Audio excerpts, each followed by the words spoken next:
Alright guys, I guess no more roguelikes for a bit. I played I know, it says Star Citizen. Citizen Sleeper 1 a while back when it came out. I did get every ending. So I'm pretty, and people say good things about the second one, so I got it. Oh, it's difficulty. Oh, death incurs a significant permanent penalty. That's pretty crazy. Nah, you know what? Let's go permanent penalty, huh? Standard stress tolerance. Alright, we'll do the middle. Let's see what class we got. Okay, operator. Operator sleepers are built to work with drones and remote... Okay, they're hackers. Over local networks to perform corporate resource extraction from a distance. Operators have expertise in working with interfaces and computer systems, but are more physically fragile than other sleepers. Their reboot skill allows them to hack their own systems to reroll dice, a risky but potentially powerful move. Sleepers assigned to operator work are usually cerebral and precise people. Okay. What other classes are there? Push. Machinists. Machinist sleepers are built to repair and modify automated systems used in corporate resource extraction. Machinists are often skilled engineers, but their isolated work means they often struggle with tasks requiring a direct approach or social engagement. Oh, they're nerds. Their focus skill allows them to focus on a single task and boost their dice to excel in it. Sleepers assigned to machinist work are usually diligent, careful, and structured people. +1 stress, +2 and focus the lowest dice. -1 stress on focus die positive outcome. Okay. Oh, there's only 3 classes. What about this one? Extractor. Extractor sleepers are built to work at the coal face of corporate resource extraction, often in hard vacuum environments. Extractors have a high level of physical endurance, but their confidence means they struggle with tasks requiring intuition. Their rally skill allows them to motivate those in their team, boosting their crew dice. Oh wait, we got crews? We only had 1 character before. Sleepers assigned to extractor work are often confident, self-sufficient, and a high level of endurance. Okay, so you can lead your team. I mean, that's pretty good, right? Hold on. Okay, their intuition is not that good.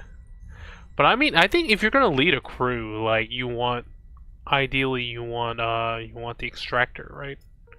Because you're buffing your team.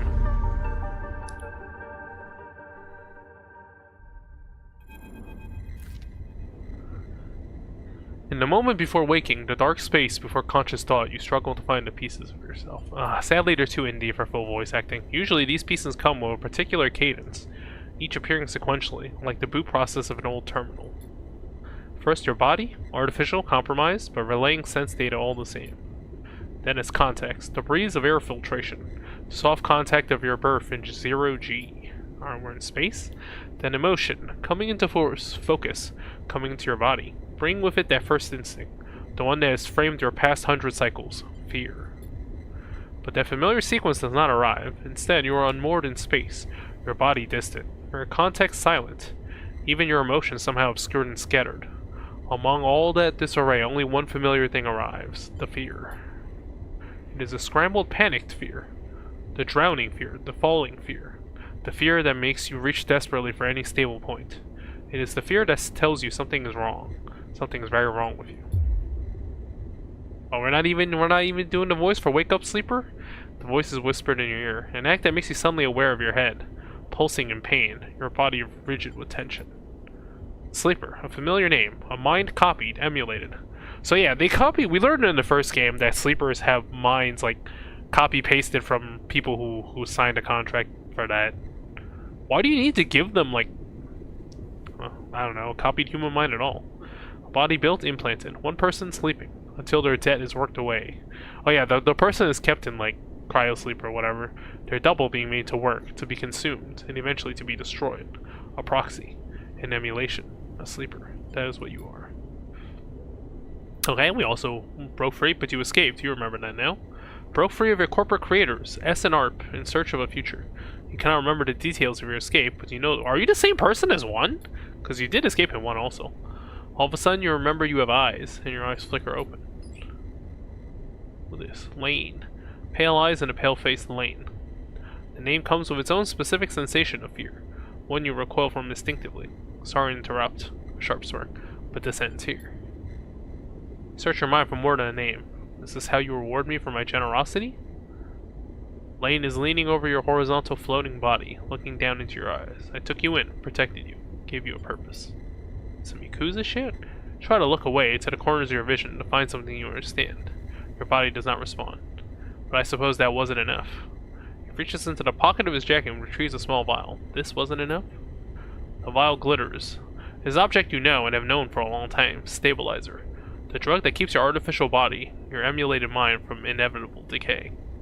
The only balm for your planned obsolescence. The liquid roiling in the vial fills you with disgust. Lane pockets the vial, but it will be wasted on you now, after what you have done to this body of yours. He looks at you with palpable disgust. Lane's eyes scan your body, and as they do, you become aware of the wires and tubes attached to you. Those that were meant to free you from your dependence, from the stabilizer and the control it grants Lane. Oh? Ah, they're free, you piece of shit, and they don't need you anymore. The voice comes from somewhere behind Lane's head. It is a voice you know, but when you search your mind to try and understand why, you find only dizzying darkness. Shut him up, Lane barks the command, and you hear sounds of impact of pain from somewhere in the room. You try to move your limbs again. This time you feel a flicker, the twitch of a finger. You feel the extension and compression of synthetic muscle. Free, are you? Lane smirks. You were free when I disabled your tracker, when I gave you the stabilizer you needed. He scans your body with angry eyes. Now you aren't free. You were just broken. I had such big plans for you, Sleeper. I invested in you. Lane grips your arm hard, and you feel a jolt of reaction. You willed the arm to move, but you have ruined all that. Lane speaks louder over the sound of the struggle behind him. I will try to preserve your body, of course. I have my own uses for it. But your emulation? You feel one of his hands searching behind your head. He finds it and grips the thick cable running into the port at the base of your skull. I will burn that out. Well, Lane jerks forward, slamming across your body, then spinning away out of sight. You feel yourself rolling. The cable's plugged into you, looping and wrapping around your limbs. Well, your mysterious savior. Then you feel hands steadying you, pulling cables. You glance around wildly and see someone diligently unplugging you. You meet his eyes. Hey, he waves a hand in your dazed face. We need to move. Lane won't be out long. He loops a cable from around your wrist. Sleeper, help me out here. You blink slowly. Do you know this person? He leans over you and you feel his hand on the connector, flipping switches, releasing locks. Come on, come on, come on. He tugs the connector clear and pulls you up. You see the room you are in for the first time, filled with tech and terminals, wires waving everywhere, all lit by big windows looking out on an impossibly bright, screen-filled street beyond. In the corner, you see the dark shape of a floating body surrounded by a glittering constellation of crimson baubles. Is that blood? Move! You're wrestled and shoved towards the door, which slides open in front of you, and then you are out in all that brightness, all that movement, gliding hard towards some unknown destination.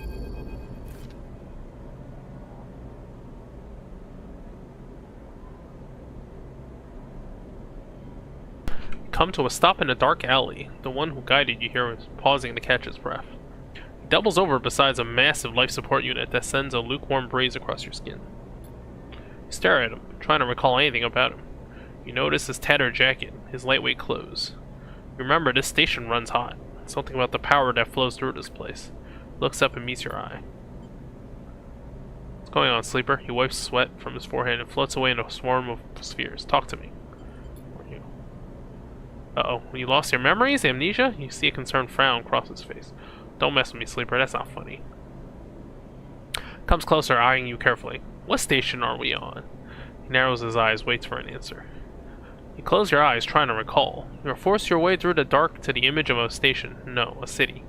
Growing on the back of a vast set of hexagonal solar cells, shadowed by them. You open your eyes. Dark side.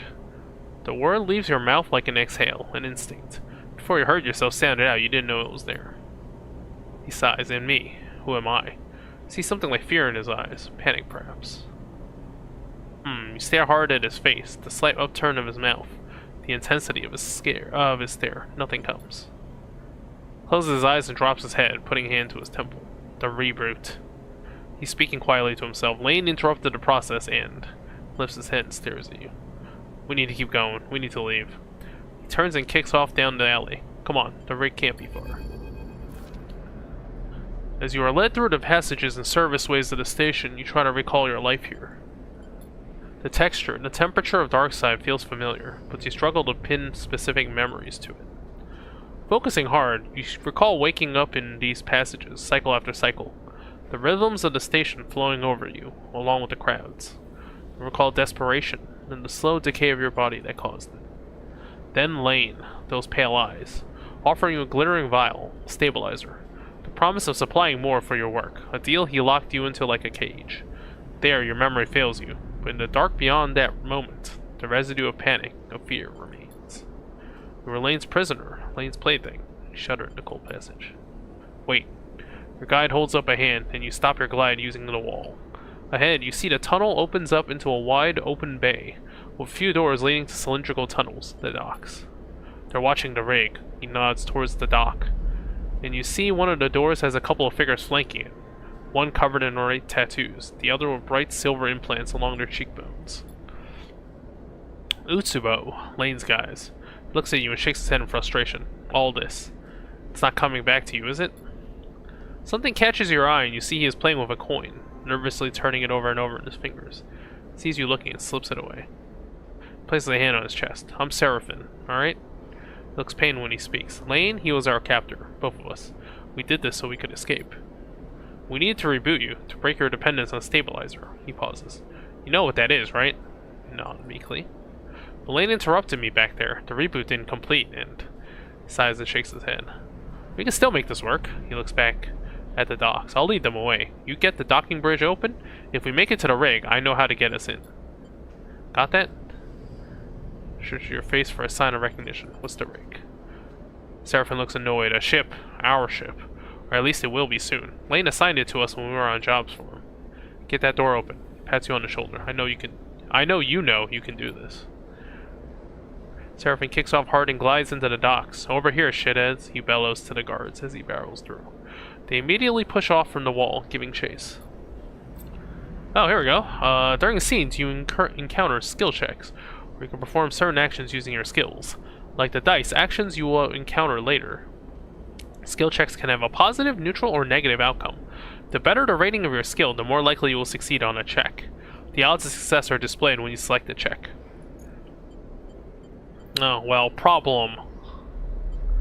Well, 50 neutral, 50 negative, 25 positive, 50 neutral, and 25 negative is better, I guess. I'll break the seal. Ooh, positive outcome. Nice. You shift to the open access panel, the central access panel, and wrench it open. It only takes a moment to understand the mechanism, and you reach in and snap the locking access, the door popping open with a hiss. Go, go! Seraphin flies past you, through the doorway, into the docking tunnel. You turn to see the two guards approaching fast across the docks and quickly glide after Seraphin. Seraphin's already at the rig's door, inputting an entry code. The rig's door scissors open, and you both rush inside. Quickly! Seraphin grabs you by the arm and drags you up the cockpit. To the cockpit. The ship's layout hazy in your mind. Dumps you into a flight seat and straps himself into his own. You see him tap a series of buttons as he does, talking to himself. Come on. The rig's drive rumbles into life, and Seraphin slams a button on the console. You feel the force of the ship's acceleration as it pulls away. Oh, we're already out of here. Okay. I chose the leader guy, I think. Whatever the physical one is. As the ship glides into place on the connecting bridge, its automatic systems nudged there by the port's docking protocols. You feel a sense of relief. Seraphin burned hard out of Darkside, and you dropped in and out of consciousness in your seat as the rig made its way across the belt. But now, with open space between you and Lane, you feel fresher, more awake. Seraphin breaks the silence. We're good, sleeper. His eyes don't leave the monitor, and you realize this part of your escape is routine for him. You and he must have docked this ship countless times in your work for Lane. The problem is, you don't remember any of them. We made it, he whispers, closing his eyes and letting out a sigh. Certainly did. Turns and you see a pained look on his face, as if remembering something difficult. Have you said this exact thing to him before, in the same situation? Okay. Looks at you, chewing one side of his lip. Searching your face? Not really, he puffs. Seraphin reaches up, flicking through a set of switches in a practiced fashion, completing the shutdown. You watch, a little frustrated with your own uselessness. Running the rig, you realize, is just another thing you've forgotten. A clunk that runs through the walls of the ship is followed by a short percussive alarm tone from the pilot's console. Docking complete. Seraphim kicks off from the seat, twisting as he glides past you towards the back of the cockpit. His hands find the rails on either side of the door and he pauses, facing into the corridor beyond. Turns back to you, backlit in cold cyan. We need a plan. He glances around. Lane's not gonna let us slip away quietly, he sighs. Well, we need to talk. Seraphim throws around. Not now, Sleeper. We need to forget. He flinches to where it's coming out wrong. We need to focus on something other than... He pauses again, unsure. Us. Sighs. Maybe we need to survive this thing first. Then maybe we can talk. Okay. We bought ourselves some time. Okay, so you were running away in the previous one, but not to different space stations. So I guess this one you might. Glances through the cockpit window at the blinking lights of the station. You may not remember Hexport, but I do. And there are plenty of opportunities here for us, if we can keep our heads down. Turns back to the corridor. That's what we'll do. Pushes off and glides towards the main lock, and you follow, pulling yourself along, hand over hand, in 0G. Oh man, that's a really long run-on sentence. We've already emptied the tank on this thing. Slaps a hand against the ship's insides. So we need to refuel, and that won't be cheap. But if you and I know one thing, Sleeper, it's how to work. I'm gonna get myself reacquainted, see if I can turn up any old connections. People that might throw us an easy contract. You? Glances back over his shoulder. You keep out of trouble. No profile. Got it. Stopping the reboot halfway through, he pulls a worn crew jacket from a locker and starts putting it on. We don't know what that did to you. Jams an arm into a sleeve. I don't want you passing out in... I'll be fine. Grabs another crew jacket and thrusts it at you. Just put the damn hood up, will you? Take it and slip it on. Seraphim nods. He stabs at the button to open the lock. The inner door hisses open and Seraphim glides through. Wait for a little bit, then leave. Anyone looking for us will be looking for two people traveling together. He looks at you in your worn crew jacket, a limited disguise for what is clearly a sleeper. We meet back here later. Any trouble? Same thing. Meet here. He surveys your disguise again and shakes his head. This is a shitty idea. He gives you one last look. Maybe find yourself something to eat. Suddenly, you recognize Seraphim's instinct to look after you.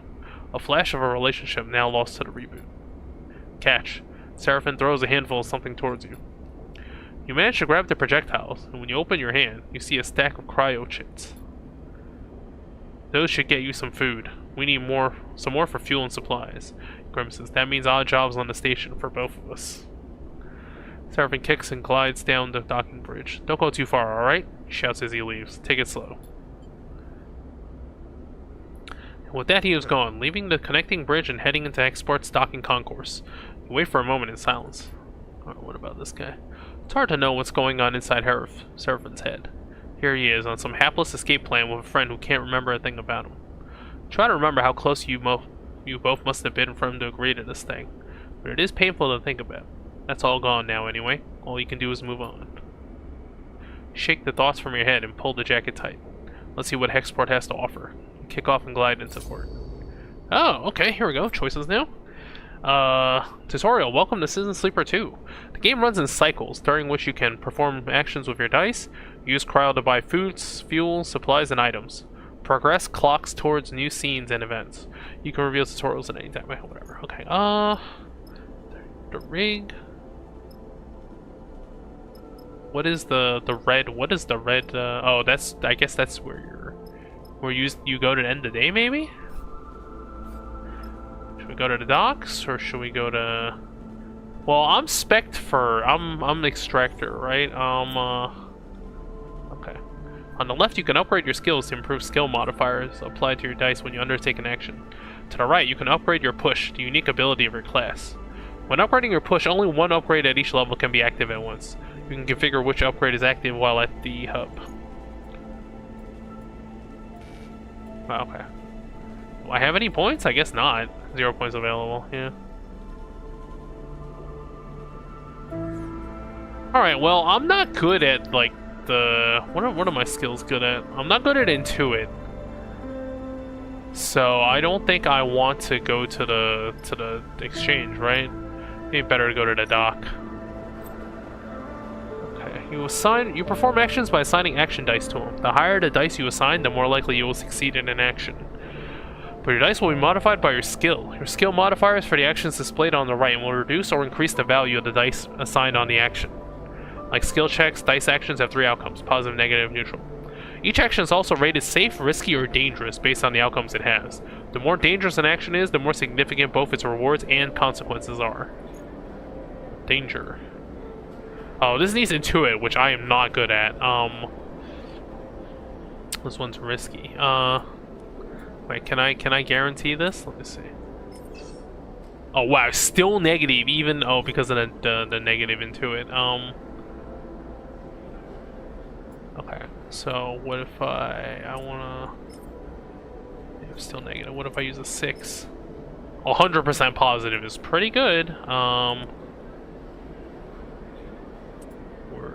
Do I care about that though? Okay, 3 and 4 are the same here. 3 and 4 are the same. You might as well use the 3, I guess. My engage is okay, I think. Let me see. Hold on. Oh, you can't look at your. Okay, hold on. What am I good at? I'm good at endure, engage, and no, I'm basically mainly just good at I'm bad at Intuit. Okay. Alright, well, I mean, there's only a 25% chance of negative, right? You don't want to use your best dice already.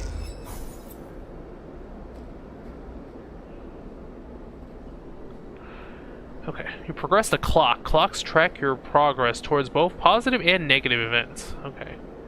What happens? Oh, okay. I guess we'll just...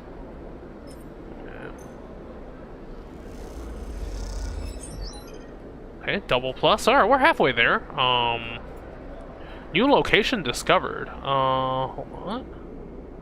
Oh, we can go to the bar. What's over here? Damn, everything's Intuit. Buy a Ben's fry. You can eat in exchange for cryo. Eating gives you energy and stops you starving. Different foods give you different amounts of energy. Can I see how much energy I have? Does it tell you? Or is it just,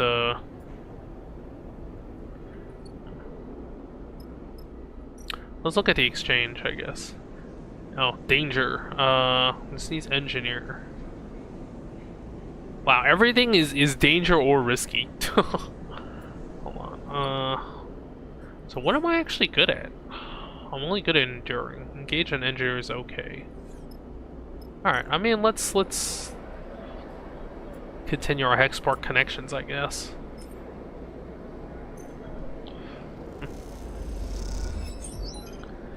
Okay, I only need one more. I don't want to use my best dice for that, right? The warehouses. Okay. Okay, endure. This one's fine. I'm skill proficient, but well, I don't. Let's go. Neutral, that was the neutral. Oh, this is just how you earn money. Okay.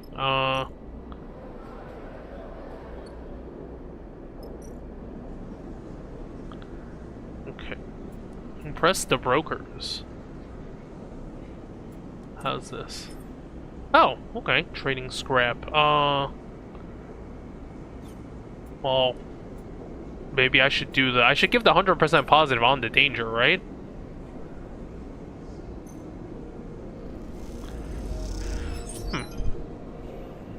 Plus rules of the exchange. You've used all your dice for this cycle. You need to end the cycle at your ship, the rig to reroll. Should I go eat though? I did make enough. I make a decent amount of money. I could Oh, freight loading. Okay, so this one's a simple one to make money. How much food do we have? Okay, it gives you 2. Alright. Hold on. The rig is your ship and home in the Starward Belt, while the rig is docked at the hub where there are multiple areas you can visit. Bunks. Use dice to reduce stress. Use supplies to regain energy. Other locations will unlock as you play. While the rig is in the dock at a hub, your crew will also help to gather resources to contribute to the upkeep of your ship. You can choose what resources they should focus on in the crew task menu on the left. They have a random chance of acquiring it at the beginning of the following cycle. Okay. Oh, okay, cycle. It will progress towards an event each cycle. Its completion will trigger significant events. Okay.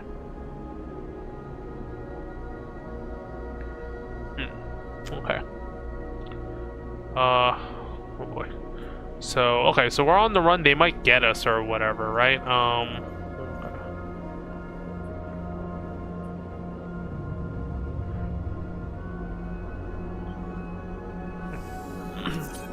So you lose 1 energy. We're in trouble, Sleeper. Seraphim leans into the bunks as you are getting up. Without further explanation, he disappears down the corridor towards the rear of the ship. Drift out into the passage, pulling on your clothes and glide down the length of the rig. The cool air making you shiver. Seraphim is a silhouette, silently leading the way. He stops at the far end, diverting through a side door, shooting you a glance at as he does. You find Seraphim inside, holding one of a tangle of arm-thick tubes that are waving in the zero-G engine room. You know what these are? Fuel pipes? Close enough. These are the engine's feed lines. He waves one in the air, and before you ask, no, they aren't supposed to be waggling loose. What happened? These must have broken loose when we pushed the ship hard on our way out of the dark side. Looks at the mess. We are lucky the reserve tank is empty, otherwise... Shakes his head, it would have been bad. But... Pushes the pipe to the side. No feed from the reserve tank means that the rig's range is limited to the local region only. He dumps the large lump in housing of the engine. This thing can't take us anywhere far. So we fix it? Seraphim sighs, that's the short of it. Okay. I guess gotta be careful and dangerous. Seraphim whacks the engine housing again, harder this time. Just not been a run of luck. He turns and starts gathering the tangled feed lines. His frustration's evident in the violence of his movements. We will need a new set of these, that's for sure. He starts forcing them into a crate. So, how about you try to track them down? I'll take a look at things here and see if I can figure out another fix for the reserve tank. He glances up from his work. From what I've heard on the Hexport, Factory Row is the place to find ship fitters. Maybe you can do some recon while I sort this place out? It's on the other end of the station. Okay, I'll take a look.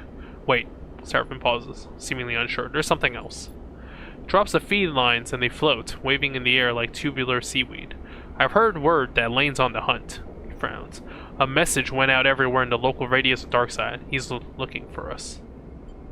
We can't leave. Exactly, Seraphim sighs, which is why we need those feed lines. I'm gonna try to work something out. Maybe I can improvise a solution. I don't know. He looks down. I'm no ship fitter. But while I do, you go hunting. See what you can turn up, okay? Smiles a weak smile. Get going. You leave the engine room, the clanking sound of Seraphim's cleanup efforts echoing through the ship. Fuel feed lines, that's the next step. You take a deep breath and head out. You have discovered a drive. Drives help you track and choose your objectives in Citizen Sleeper 2. Okay, they're quests. Drives come in 2 types, major and minor. On completing a major drive rewards 2 upgrade points, and a minor rewards 1. Okay, yeah, we want those delicious points, you know? Okay. Oh, we're still pretty far. The time limit's not that bad right now. New location discovered. Find a ship fitter here. Buy supplies. Buy fuel. Okay. We said about the warehouse, right? No, freight loading. Maybe in the docks? Well, we almost have the connections for this thing, so I guess we'll just do it.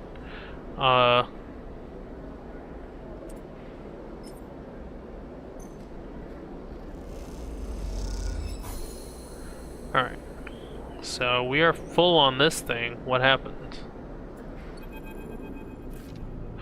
As you are gliding across the docking concourse, you hear a scuffle. This noise of raised voices cuts through the conversation drifting out of the dockside shops. Glancing down an alley, you see a huddle of figures shouting back and forth. You spot one man in the middle of the group, surrounded, pushing the others back as they grab at the bag slung over his shoulders. You don't like the way this looks, but then again, Seraphim told you to keep your head down. 50-50, baby, let's go! Positive.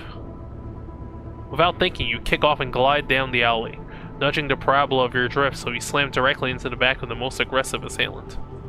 The impact sends him into the steel wall, and as if on cue, the figure under attack lashes out at the nearest body, swings his bags in a crunching arc that sends his target tumbling head over heels, back down the alley. The next moment, you are a blur of impacts as you grapple in the alley, kicking off from pipes and panels. A few seconds later, a call signals the assailants retreat, and they flee, shouting curses at you and the figure. You steady yourself, and a heavy hand falls on your shoulder. Am I supposed to be impressed? The man gives you a skeptical look. You like to throw yourself into fights you have no stake in? He laughs. Belt's gonna eat you up. How's that? The man laughs. Well, he shakes his head. Thanks, I guess. Kicks off and drifts past you. What's his name? Femi? You watch the man go, and then after a moment, he stops and turns back. Rubs his forehead, looking down as he does. What's your deal anyway? Sighs. Maybe you are new here, but Hexport is no place for do-gooders. The man smiles. I don't think so. He shakes his head. Bunch of cowards. Idiots, too, getting beat up over some scrap. Look, let's not hang around, alright? The man pats his chest. I'm Femi. He unshoulders one of the bags and pushes it towards you. Make yourself useful. Let's head. You get the strap of the bag through over your shoulder and follow him through the docks, gliding past the concourse towards the connecting bridges. Cuts down a side passage, looking back to check you are following. Then he stops at a docking bridge connecting to a dull green ship with yellow markings. You look out the viewing window at the odd catamaran-like shape. I'm not sure what a catamaran is, but okay, I'll look it up later. Seemingly built from two separate hulls welded together. You know what? Let's look it up right now. What the hell's a catamaran?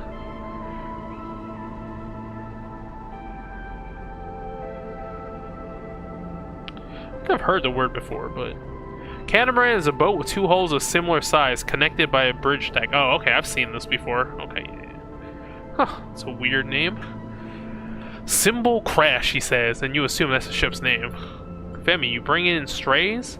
A young woman brightly dressed and stretching as she glides, drifts into the passage. She glances at you. No offense. Nia. Femi shakes his head. This one squeezes your shoulder. Help me fend off some Hexport scum while you were busy sunning yourself. Nia raises an eyebrow. I'm sure you can handle them, big brother. Her glib response hides the flash of concern that passes across her face. Can't tell if Femi noticed. Nia turns to you. Thanks. She smiles sweetly. And I am sorry for my brother. She shoots him a glance. Just in general. Nia. Femi murmurs. Enough now. He reaches over and takes the bag you were carrying. Nia rolls her eyes at you, but stays silent. Factory Row wouldn't take these. Femi hefts the bag.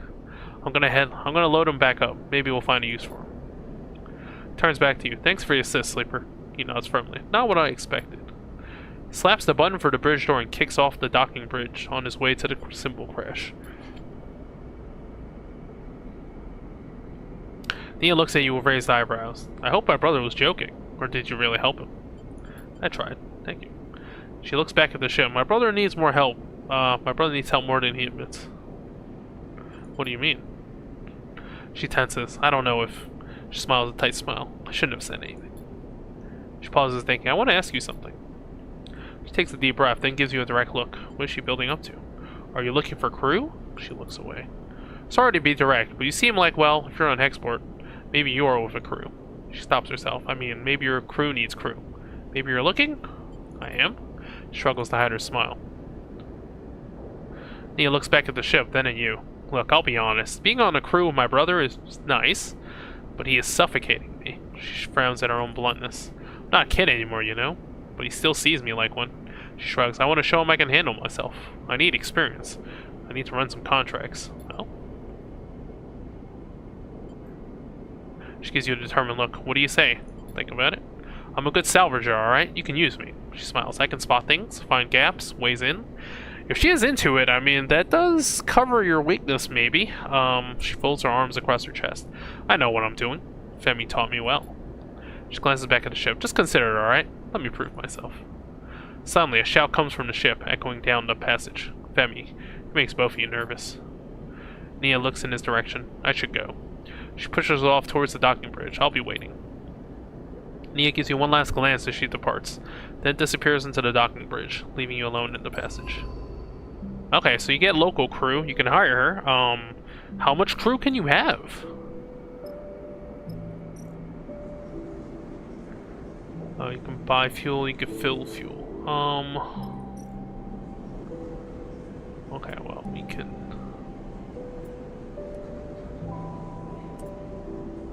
do this. 100% positive, yeah? On the danger? Okay.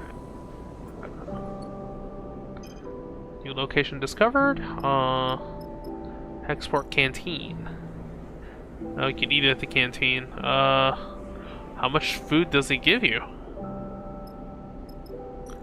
Alright, play Star and Stoker. SNS is a spacer gambling game played with custom magnetic dice.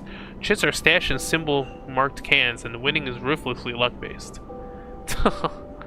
Okay, we gonna gamble? No, let's, well, I'm good at endure, so let's just endure.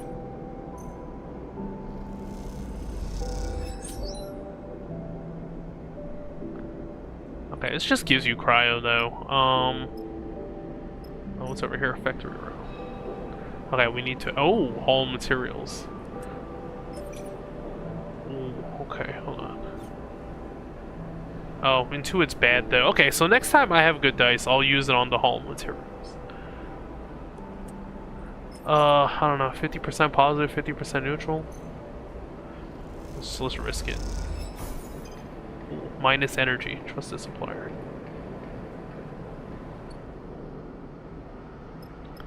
Swift scrap soul.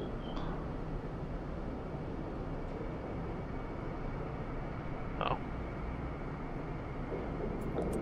I mean, oh damn, it's negative. Well, the negative doesn't like actually doesn't hurt you, does it? I don't know. Let's see how bad it gets. Oh, it's just minus energy. Okay. I can get some food at the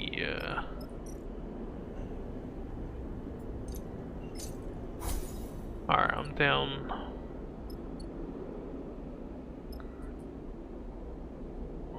Okay. Oh, you can eat. Can you? Oh, you can make a meal with supplies. Well, it's better to use the money while we're on the space station, right? What's this do? Rig engine. Oh, you need feed lines. Okay, you need to buy some feed lines. Oh, okay. Oh. This helps you reduce stress, but my stress is fine, I think.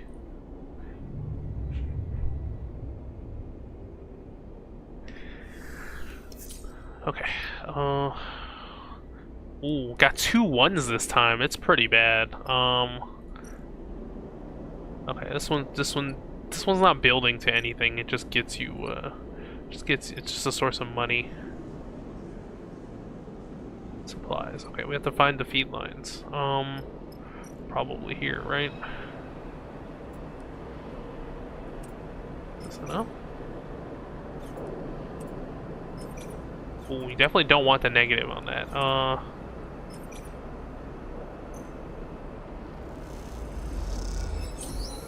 Positive outcome? Okay. What happens? Factory row howls as you glide through its cramped passages. Whatever its many bays and rooms once were, they now serve as containers for industry of every kind. Whirring manufactories precisely engineer components with rapidly shifting arms, while scrappers hammer incessantly at bent ship plates. Everywhere you look, there is energy and activity, and for good reason. Hexport itself is built on the derelict fragments of a solar reflector, and even the small amounts of energy generated by its remaining mirrors is enough to power a city of machines. It is familiar to you, of course, in a strange, far-off way, because of the dark side. That place and your memories of it are a muddy haze, but it is hard to forget the glint of its hexagonal reflectors, 10 or 20 times more in number than Hexport's, and that wild, flickering city growing on their back like a tumor.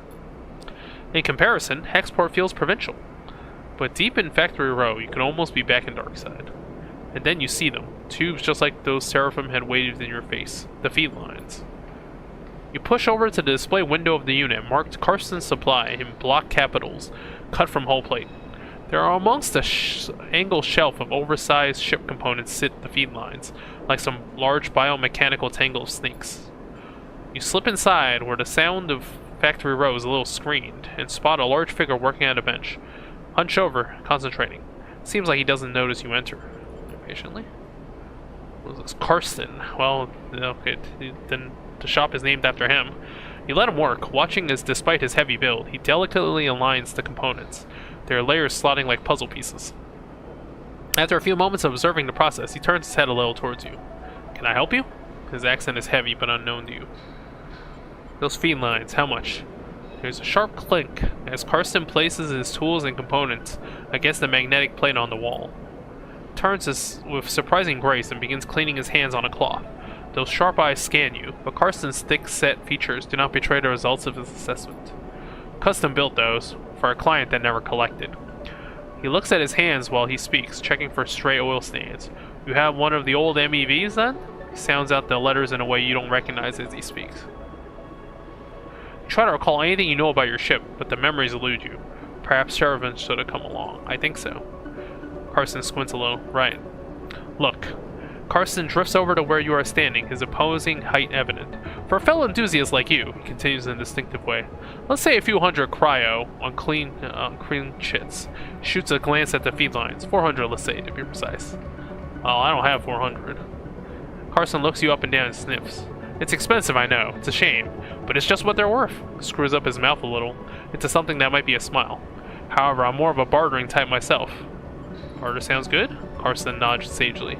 There's a little favor I need a crew for, and well, you look like you might be a good fit. He tucks the cloth away in the pocket and clasps his hands. I know of an old Saldheim wreck out there, very old, pre-collapse. It's tucked away in a dead zone, so no one has ever really cut it. He shrugs. Not only that, but Solheim derelicts have a habit of triggering nasty security protocols when approached by an unfamiliar ship, so it's been left well alone. But a salvager like you, with an old Solheim rig, I bet it wouldn't even flinch if it saw you coming. He smiles. I have a special interest, a need for that old tech. All those Solheim ships had a data core, and while I don't care about the accounting reports or material ledgers or whatever they kept on the damn thing, I do care about the hardware. So if I was to find you back here, with that data core in your cargo hold, clean cut and complete, well then, I could see my way to doing a straight barter for those feed lines. Karsten pauses.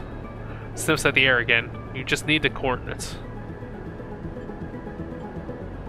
Why do you want it? Special interest. You wait for more, but his flat expression tells you it isn't coming. So, you interested? He glances back at his workbench, because I'm a busy man. I'll do it. Alright then. He holds out a heavy hand for you to shake, and as you automatically reach out, he grabs your forearm instead.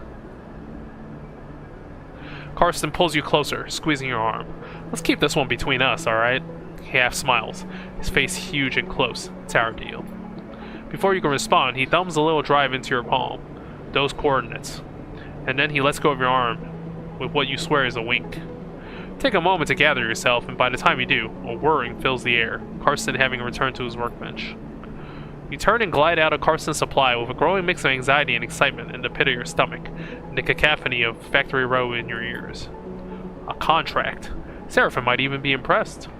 You look at the drive in your palm and smile. This could be a route out. Think of leaving this place behind, in possession of an improved ship, too. Well, the problem is, if we hire a crew, what are we going to pay them with?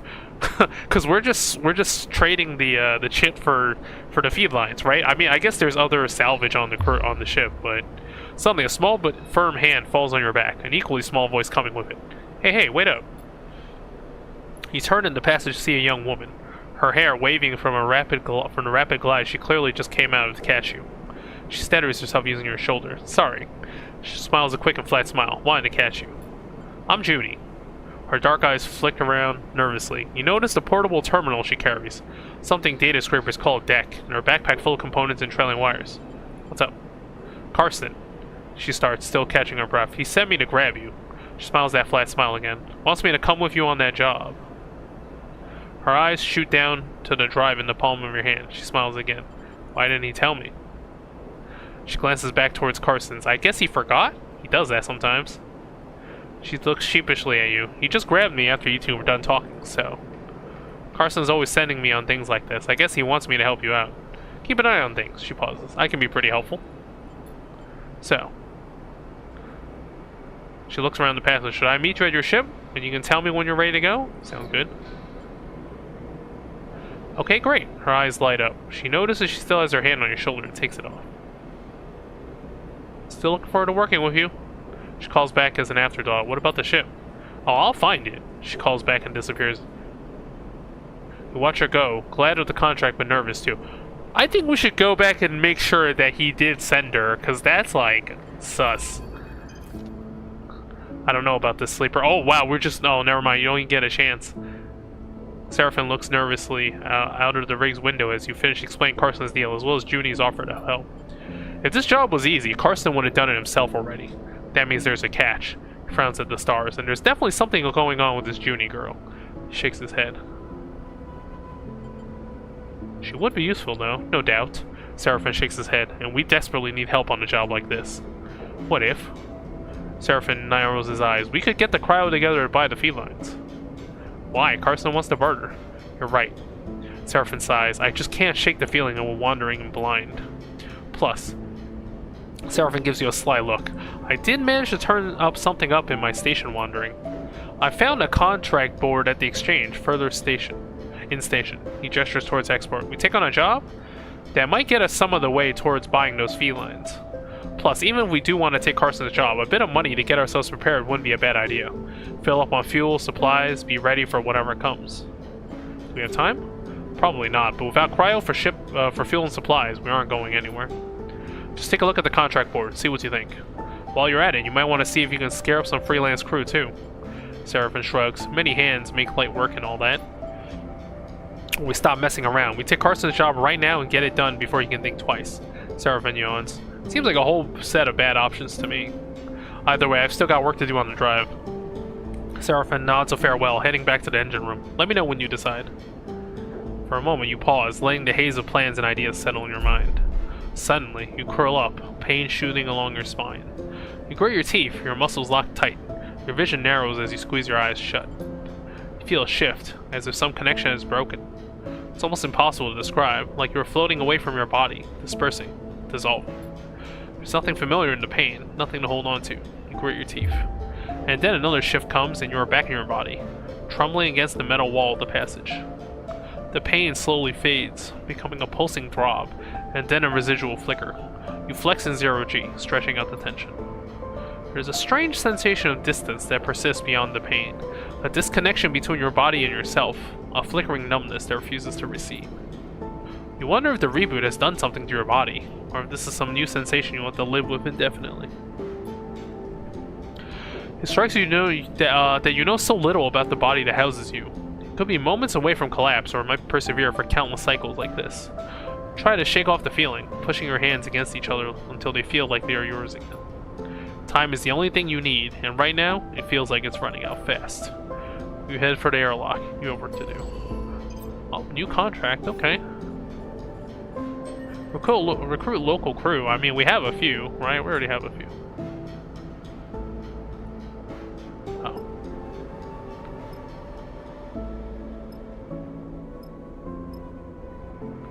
Okay, hold on. And we got 1 point. Oh, it takes 4 points to get these stats. Well, 1 point doesn't even get me anything. Okay. Let's go to Conway Signal Tracking. Where the hell is that? Contract board. Station management located at Conway Signal. They're concerned to see one so close and are looking for someone to disable the source. What do I have to do? Oh, this open contract for the Hexport administration requires a fee to be paid to receive the coordinates of the job.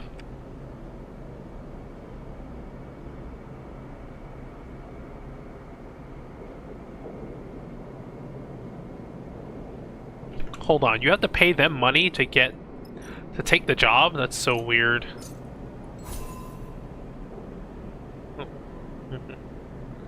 New contract on the map. Alright, hold on. 400 cryos, probably not that bad, but it will take a while. And I'd rather just have the,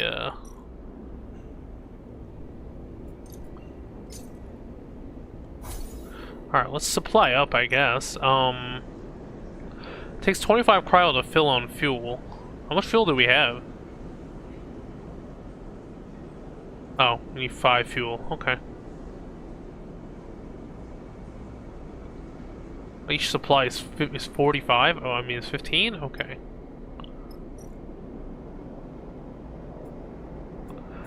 I guess I'll just use the rest. Do I have any other clocks? I don't think so, right? I don't think I have any other clocks, so I think we just do some work and fill up on supplies and yeah, my dice are pretty shit, so I mean we'll just do this probably for the rest of the day. Let's earn some money and then we can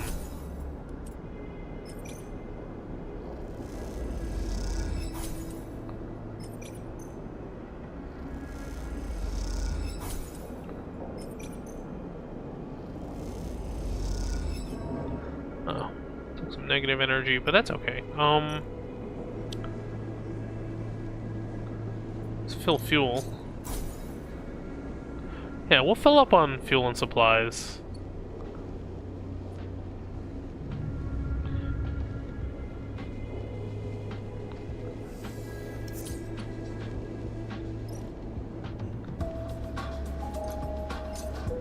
Alright, we just need 45.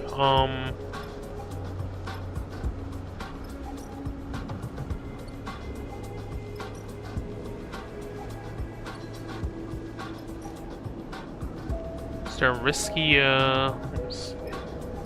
I have the 5. I have 2 5s, so I can probably better.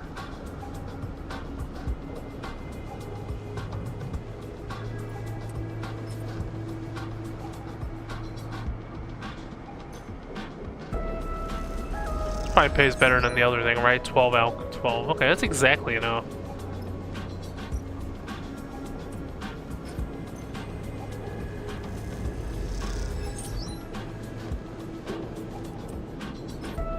No, we don't want a chance for.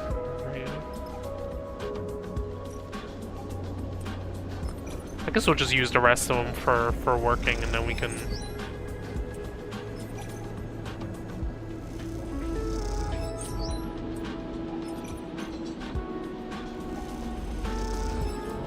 You could just work to 400, but it wouldn't even be that hard. But like, I feel like, you know, you want to do the adventure stuff.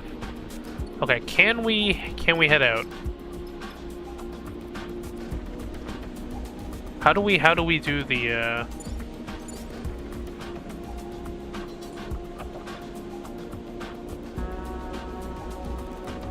Okay, hold on. How do we do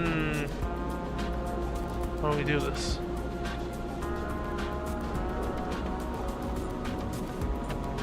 Complete calm. Okay, yeah. Okay, toggle tracking. Where do you go? I'm mad confused. Okay, do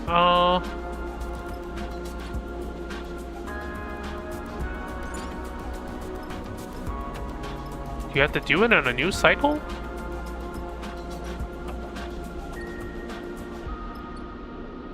Or do you have to go on? Okay, you have to go into the map. Okay, here we go.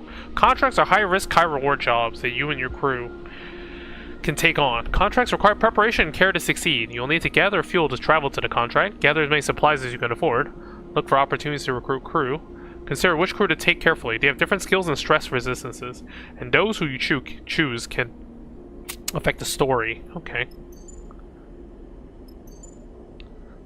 That's the Solheim ship, I guess? Alright, let's do the easy one first, I guess. I'm pretty sure this one... Does it tell you how hard it is?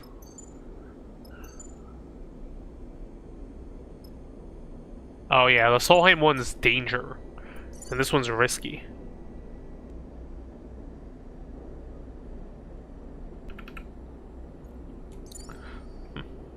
Oh, you can't, Alright, she's gotta come along. Is it just the 3 of you?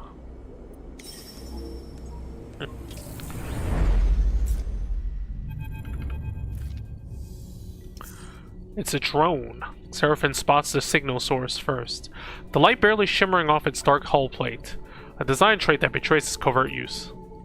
A flash catches your attention and you see a rent in the hull, through which red lights pulse. Wounded. Seraphim shakes his head. Wish they finished the job. You seen one before? Seraphim looks back over his shoulder towards you. We've seen one before, don't you?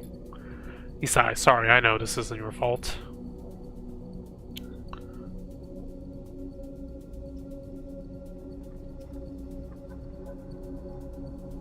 He looks at the drone. Lane had his work on one in a dark side bay, though it was barely a shell. Disarmed and deactivated, yet is searching through its guts for salvage. Even that one gave me the creeps, and it had its core ripped out. He pushes the ship closer. This one is still alive. Conway. Nia kisses her teeth. Corporate scum. You glance over at her and you see the fire in her bright eyes. They don't even dare to come here and force this out themselves. It's all proxies and drones. Shakes her head. Typical core-bred cowards. Run into them before?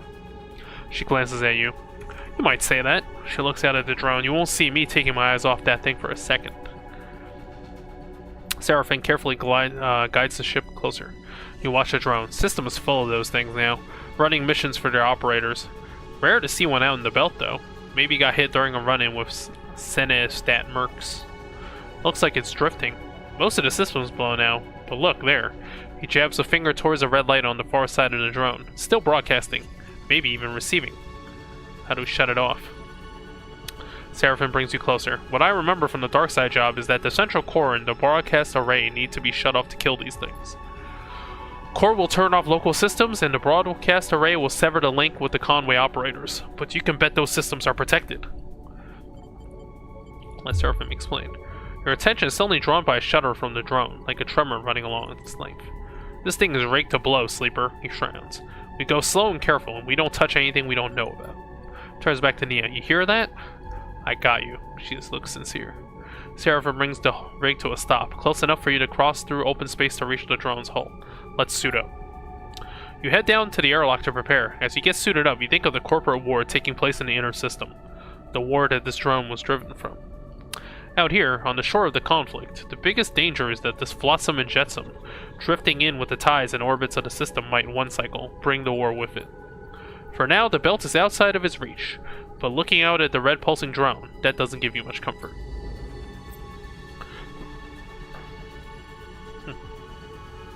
Welcome to your first contract. While on a contract, you will be able to assign 2 dice for each crew member, as you would assign your own dice. Pay attention to the crew's skills to use them effectively. On certain outcomes, crew will take crew stress. When their stress is full, you will no longer be able to use them to perform actions. While on a contract, your energy bar will automatically be supplied for each cycle that you have available supplies. When your supplies are depleted, both you and your crew will take 1 stress per cycle. Contracts also have their own contract stress. When this bar is filled, the contract will fail. Good luck. Okay, access hatch.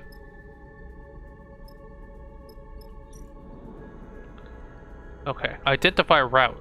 Might be possible to slip through the gap in the drone's damaged hull, but once inside, where to go? How to find the broadcast array? Okay, what about the reprogram hatch? With the drone in such a reactive state, ready to fry itself in defense, perhaps reprogramming the hatch to open up to your crew is the best approach. Okay, this is the safer. Reprogram the hatch is the safer route. You can just release the hatch, but that's gonna be okay, so what's better? Or you can broadcast access. Okay, what's she good at? Okay.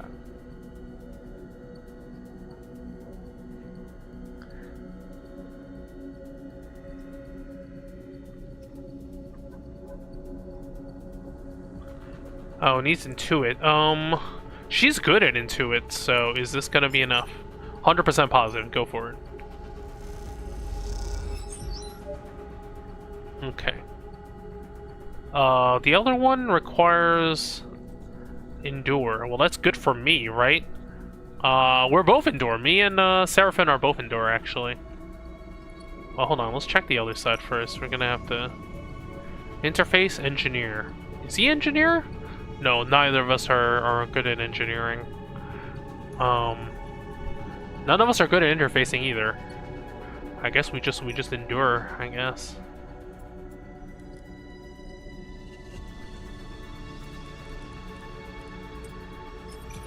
Oh, there's still a chance for a negative though. I don't like that.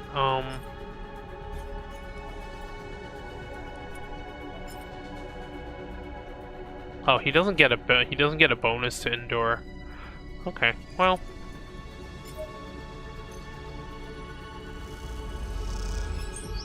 Okay, positive outcome.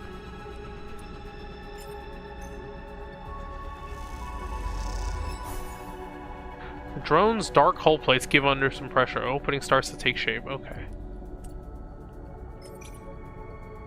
100% positive. Alright, we're slowly forcing our way in. Okay. Oh.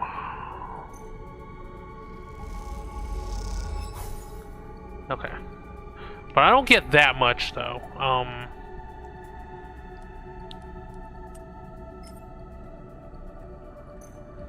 Does this give me 2? Alright. Hopefully this doesn't screw me up here. Okay, neutral outcome. Alright, we got it. During a contract, you can use your push ability to give you an edge in a tricky situation. Pushing accrues 1 stress, but will give you a key advantage based on your chosen class. You can see your current push configuration if you hold your mouse over the button on the character screen. Your push cannot be used at a hub, but when at a hub, it can be upgraded and configured in the character screen. Okay. Let's see what... Hear the bleeping immediately. Among the chambers and cabling of the drone's interior, something has started counting down. Guys? Nia's voice comes hissing through the suit's comm channel. Does anyone hear that? Because I'm getting nervous. Shit. Seraphin's voice joins her. This is what I was worried about. Are we screwed? I can't be sure. Seraphin has dropped his voice to a whisper, as if this might make a difference. Either this thing is about to send out a distress call or it's about to blow. Gotta shut this system down fast. He pauses. Then we move on to the other side, because I bet you there's a surprise waiting for us there too. We good? Nia sounds tense. Am I heading back to the ship or what? Seraphin cuts in. We're good. We keep going. He shuts off the channel. Take a moment into silence. Alright, time to deal with this fast. Then get over to the other side before something happens. New location discovered. Okay, we have to do this. Interface. Oh shit, the thing that nobody is good at. Oh, 50-50. No, I think we just... Oh, we have to... Okay. Alright. I think we have to... Can we just stall?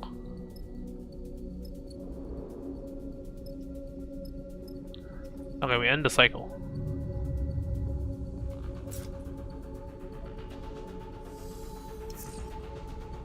Okay. Okay. You have to finish this thing in 3 cycles. Wow, she's -2 on interface. It's really bad. Oh my, everything is okay. None of us are good at this. Hack broadcast. Maybe we should access the hatch. Whatever. Screw it, we have to do it. There's no other choice. Damn. Array disabled, okay.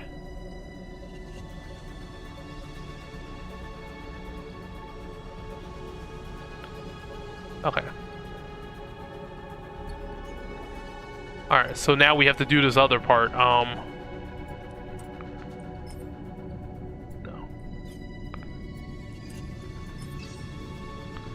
Oh my god, we're just so bad at interfacing.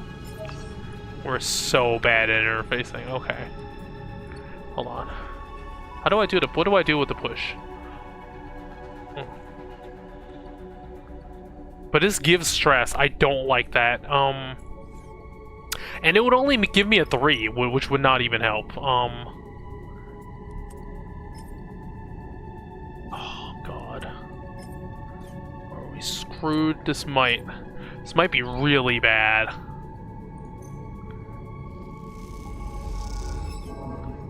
Oh, plus drone stress.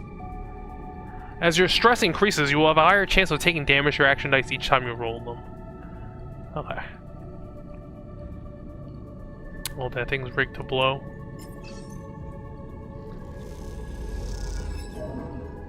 Oh no. No, okay, I don't... no, I don't want the 50-50.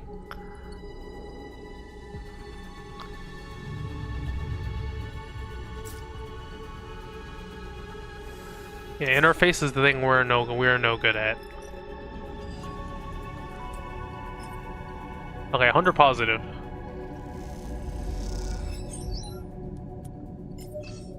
No.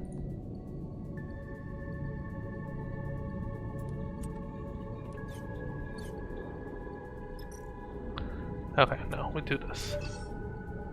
Oh, it's still so... yeah, we're all so bad at it. Okay. No.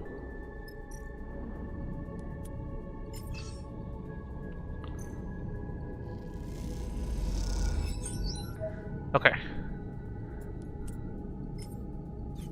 Oh, it's still super bad, though. 25% chance to add another thing. Okay. Dude, we all take minus to it. No, I'm gonna wait. All those supplies are really coming in handy now. Okay. Here we go. Okay. 100% positive. We're almost there. We don't even need we don't even need whatchamacallit anymore. We could just put on this one, I guess.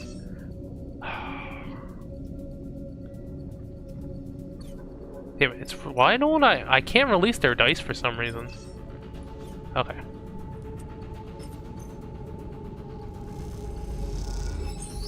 Alright, we got it. Ooh. Alright, here we go.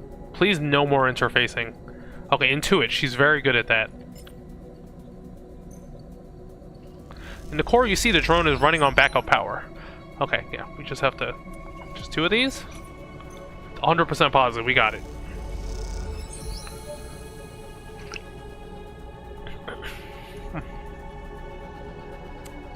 The interior of the drone lights up in a crimson flash. The thrumming, pulsing interior of the drone still goes still for the first time since you boarded it. You look across at Seraphim and Nia and share a smile. You all exhale so loudly it can be heard over the suit's shared comm channel. The drone is dead. One less piece of Conway shit to worry about. Nia grins. We killed it. Don't get too excited, Seraphim cuts in. It was looking pretty rough when we got here. You make your way back to the hull. The drone now faintly rolling in one direction. Its stabilizer is offline. Nia catches up with you as you glide towards the rig. You make a pretty good crew, Sleeper. We do. Nia grins widely. She punches you on the arm playfully. You reach the rig's airlock and take one last look at the drone's dark hole. It catches the light as it rolls in the vacuum. At some point in the near future, this drone will likely be smashed to pieces by one of the many asteroids of the belt. Spread across this place as twinkling dust. The thought pleases you. What? You can't get any salvage from this thing? As does the thought of that cryo export now owes you. Time to go collect. Contract is concluded. You can leave via the map.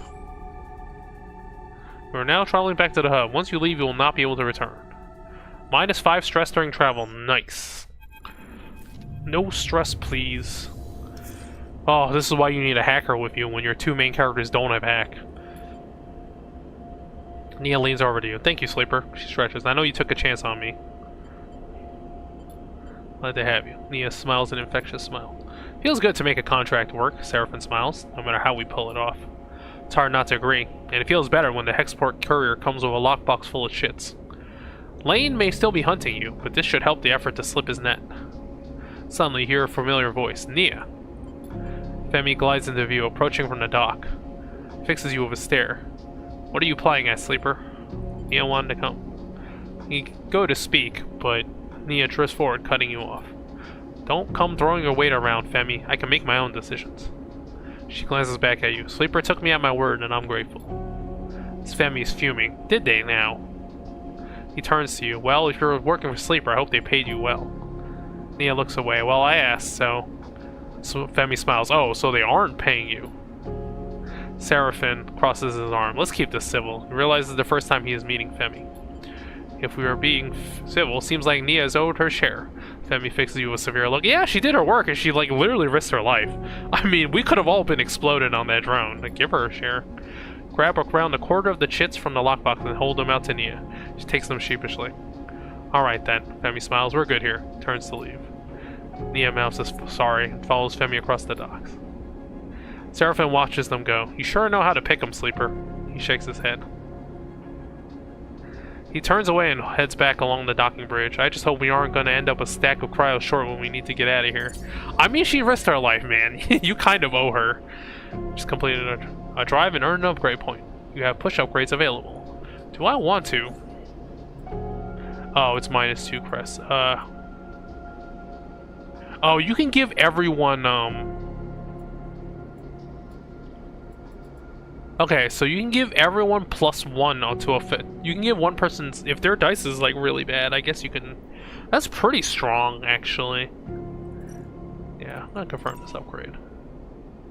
Yeah, this makes it much... His rally is very good for if you have, like, a diverse crew, right, and you wanna...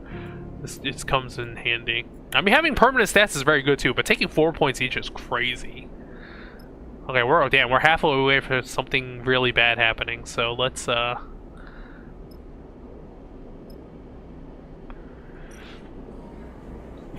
fill back up on supplies, I guess.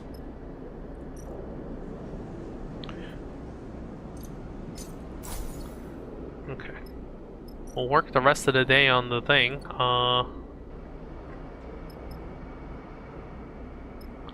I don't have any 6s, so I don't want to do the dangerous stuff. I'm just gonna keep using my endure. I mean, the wages is not that good, but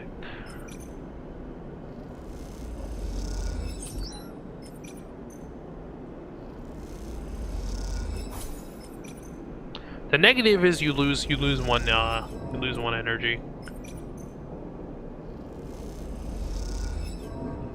Okay. Oh, you don't even get money when that happens. Eh. Alright, let's, Oh, we gotta buy more fuel, too. Okay. Oh, fuel's cheap, though. That's okay. Oh, there's no save slots. Okay. Should we just head to the next... Should we just go to the... I mean, there's nothing else left on this space station, so let's go. Okay, so Junie is coming with us.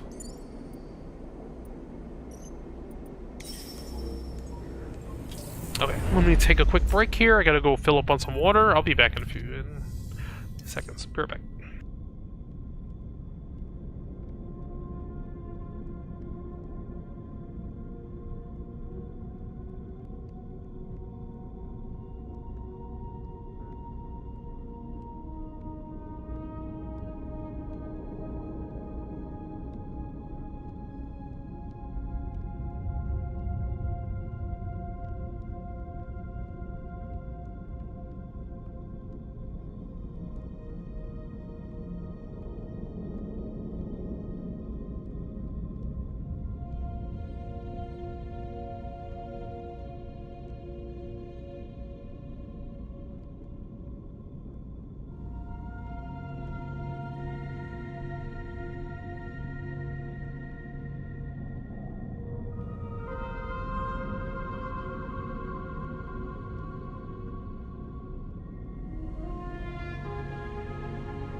Alright, we're back. We're at the Solheim derelict now. Fills the cockpit windows, all twisted plates and skeletal strutwork. You watch it in horror and fascination as Seraphim completed the approach. Both of you silent in the presence of this decaying beast. Now as you settle beside it, Seraphim is the first to break the silence. This thing is already dead. He shakes his head. It's a corpse, Sleeper. He nudges the ship closer, looking for a place to dock. I touch this thing too hard, it'll crumble into dust. Let's not do that. Seraphim does a little mock salute. Aye aye. He rolls his eyes. Any other tips? Take us up there. That's the bridge. Junie points towards one end of the ship. And both you and Seraphim turn around, having forgotten she was even in the cockpit. She hadn't said a word since you departed. She glances at both your bemused faces. What? She looks away. Sorry, that's where we need to go. She stops pointing. Seraphim nods towards Junie. She's not wrong. Sleeper, the bridge will be a good place, will be a good start. Assess the wreck first. Junie settles silently back into her seat. She looks away out of the cockpit, and you are unsure if she's upset or just embarrassed. Carefully, Seraphim brings the ship close to the derelict and guides along the hull. The rig's lights ripple over the cracked surface, finding gaps and cracks everywhere. It seems remarkable that the derelict is still held together. Shit. Seraphim hisses as a giant spinning piece of debris drifts in front of the cockpit. He pushes the rig down beneath it, squeezing between the debris and the hull. And as he does so, an ear-splitting screech signals the rig scraping across the derelict's skin. You freeze for a moment, waiting for the breach sirens to sound, but the moment passes and you relax. You glance at Seraphim. His face betrays no emotion. This isn't safe, Seraphim shakes his head. I'm going to find somewhere better to settle the ship. Then we need to suit up and work our way along the hull on foot. You look back at Junie and see her still in her seat, eyes wide. You okay? Junie looks at you, and there's a sudden unfamiliar hardness in her eyes that surprises you. Then, a moment later, it is gone, and her gaze softens. I'm okay. She smiles a flat smile. Don't worry. Seraphim brings the ship away from the derelict's hull an inch at a time, and then slowly brings it round to settle close to a mostly intact hull plate. This section is fairly free of debris. He nudges the ship a little closer. We should be good to hold here. Seraphim unclips him from the seat, and you and Junie follow suit. As you all glide down towards the airlock, Junie silently follows. You can't help but feel judged. As you reach the airlock, Seraphim begins suiting up. If we are lucky, that little collision hasn't started a cascade that will end with this place coming apart under our feet. Seraphim violently kicks his legs into a set of EVA trousers, clearly irritated by his own carelessness. It wasn't your fault. Seraphim shoots you a look. Fault isn't gonna matter when we were floating off into the black. This is a delicate job, Junie says quietly, almost to herself. The data core will be fragile. She casts a furtive glance in the direction of you and Seraphim. Very fragile.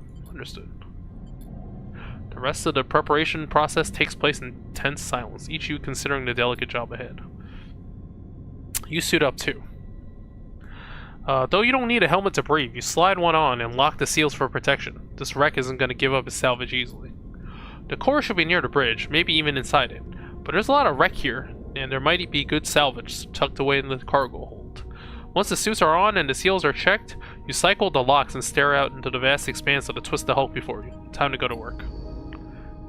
Okay, okay, thank God we have somebody who's good at interface.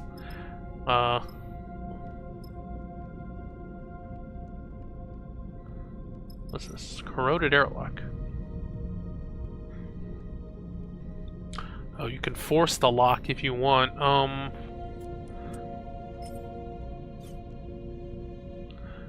Oh, we already. Oh, could we start with two stress? No, no one here is engineer either. But he is engaged. So do you, I think, right?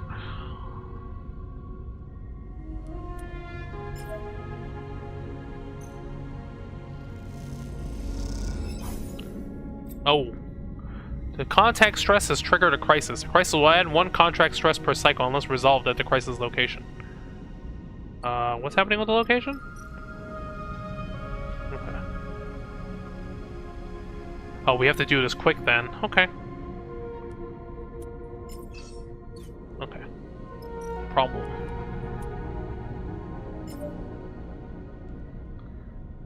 Might be even worse. Oh boy. Yep. It's getting bad. How do we resolve this crisis?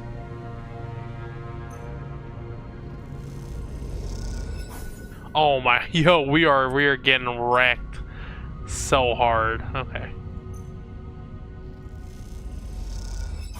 2 crises active. Oh no. It's so bad. Okay.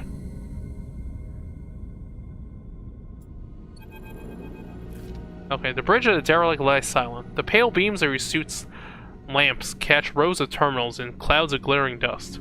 Wires wave like seaweed, and the whole scene appears as if underwater. Chaotic, but still.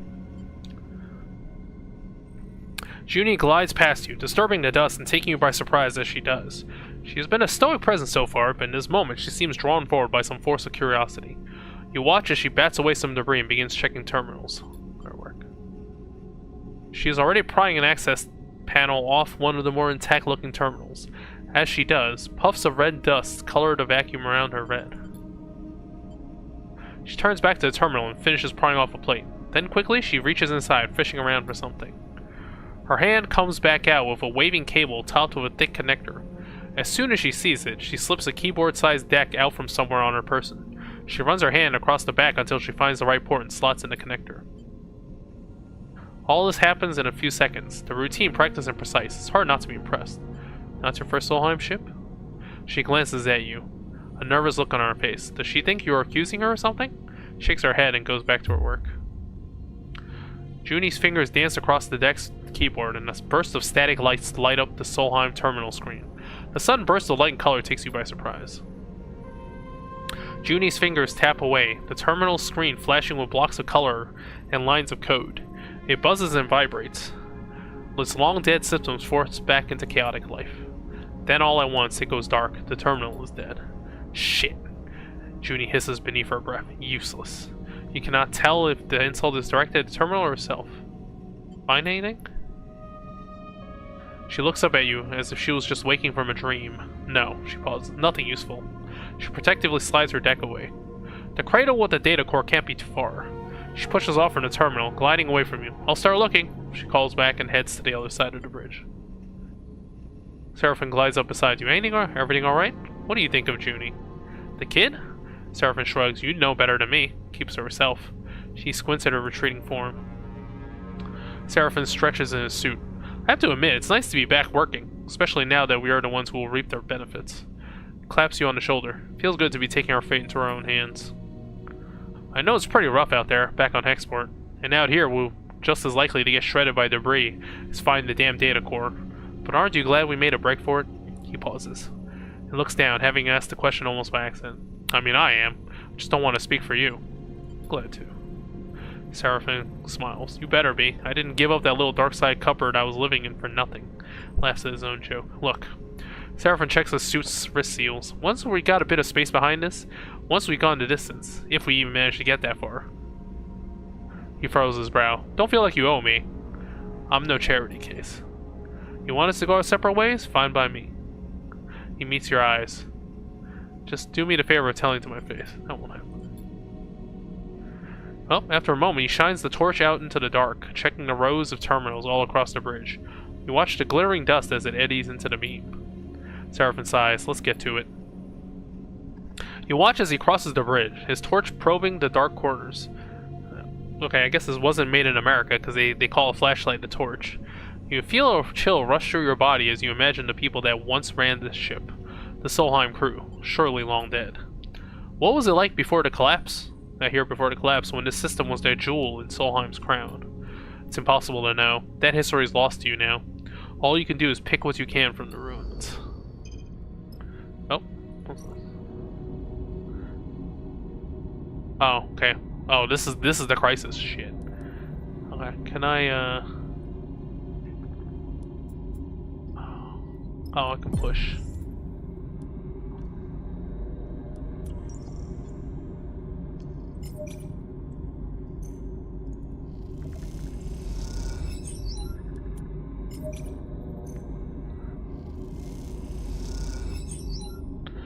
Oh shit, okay. Oh yeah, the problem with that is Oh, this is the other...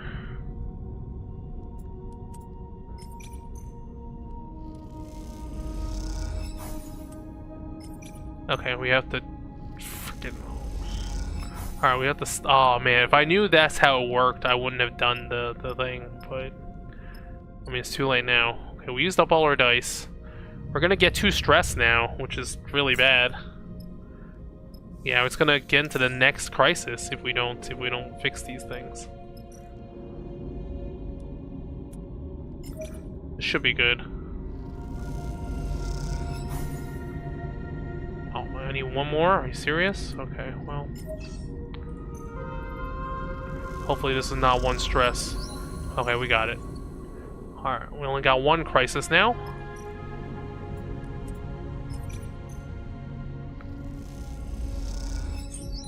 Alright, one more, we should do it. Okay. I really wish we had did that before the thing, but it's kind of bad now. It's okay. So we want to go into the cargo bay.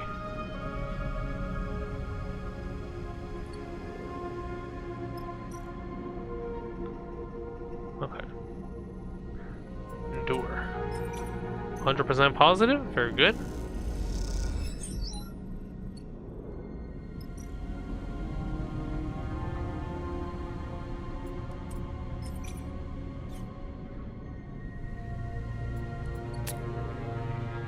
I think it's better to just let it not risk it at this point. We have more days to do the job. Yeah.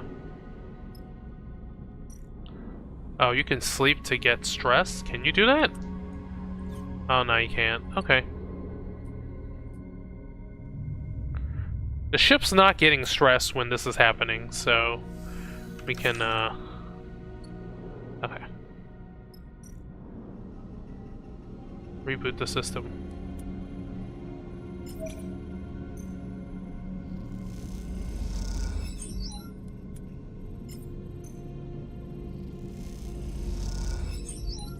Alright, we're halfway on that. Oh,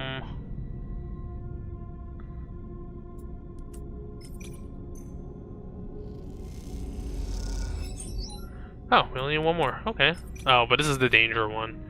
It's okay. 100% positive, baby.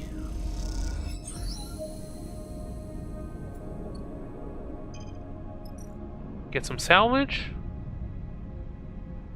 This one needs interface from her, so...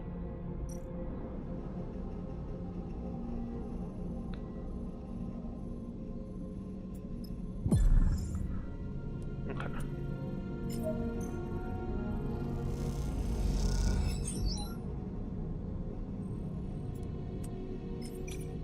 I really don't want to deal with the negative things, so let's just we have so many supplies, we can just play it safe, right? I don't want to cascade into another crisis here.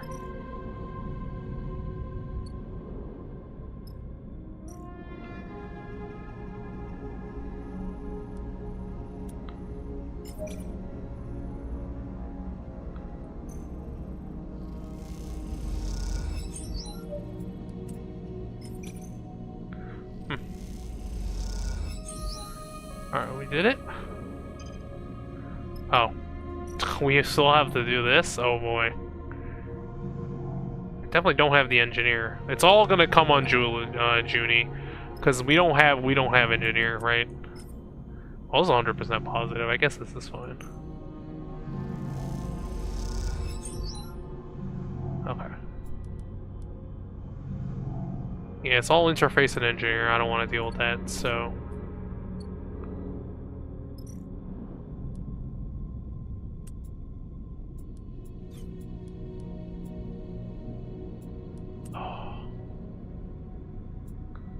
Damn it. It's all interface. I just... Yeah. I'm gonna start taking stress. Once we're out of supplies, it's gonna be bad.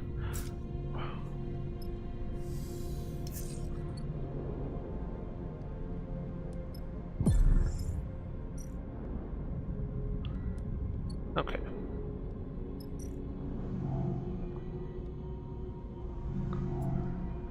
He has a 5. Oh, but he's very bad at that. Okay.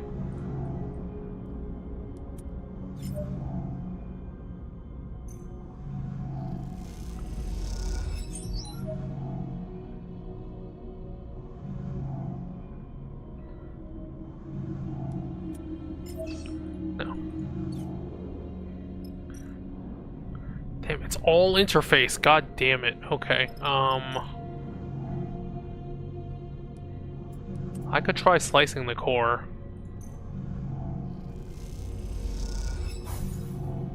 Oh, okay.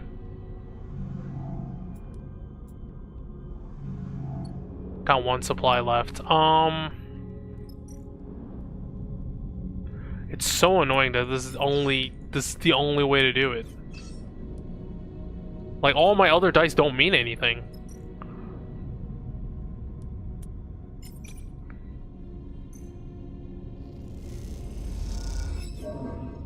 Oh, shit. Okay. Well, we used up all our supplies. Let's see what happens. Okay.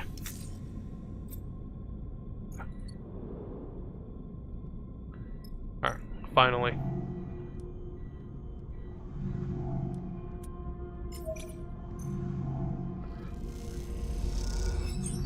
Alright, we just need one more.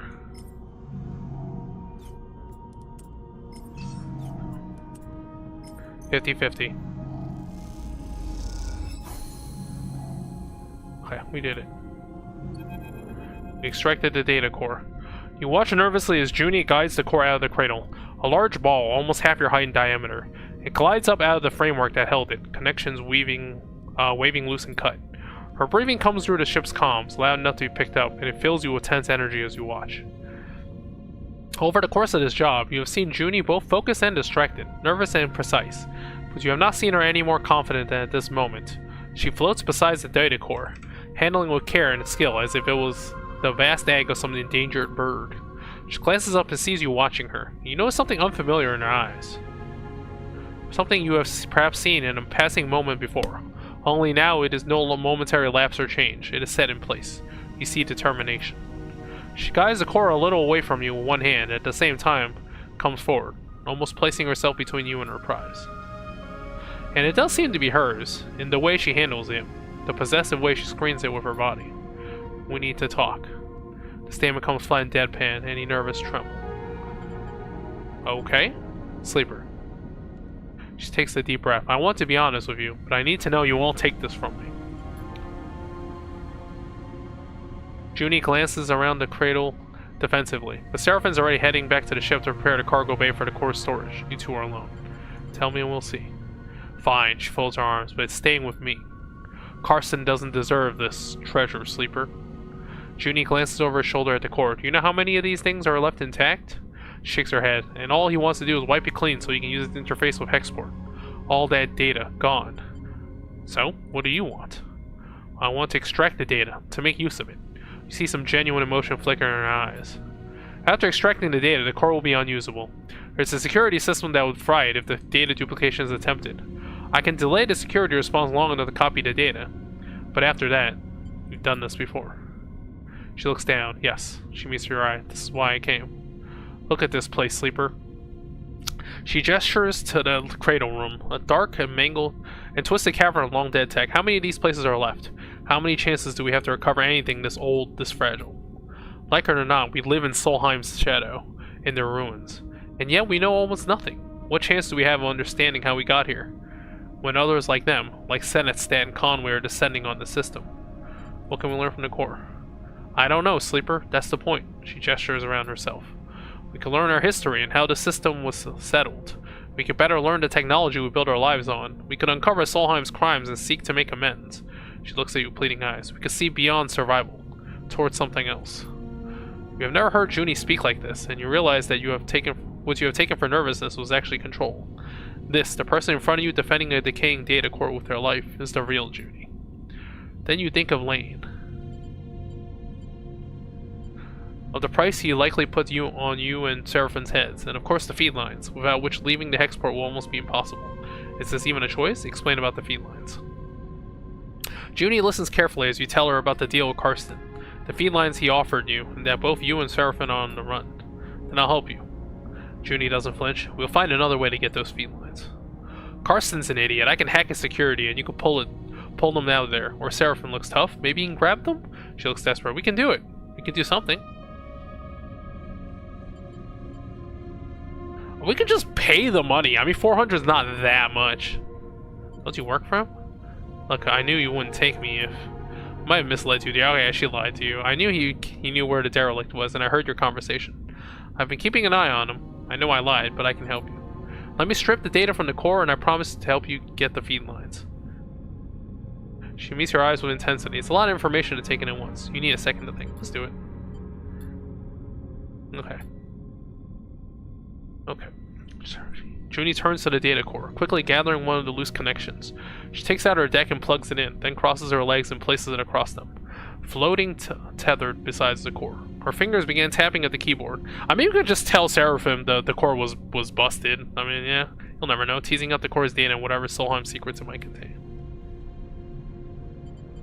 As she does, Seraphim enters. He braces himself in the doorway. What's she doing? Junie doesn't seem to notice. I'll explain later.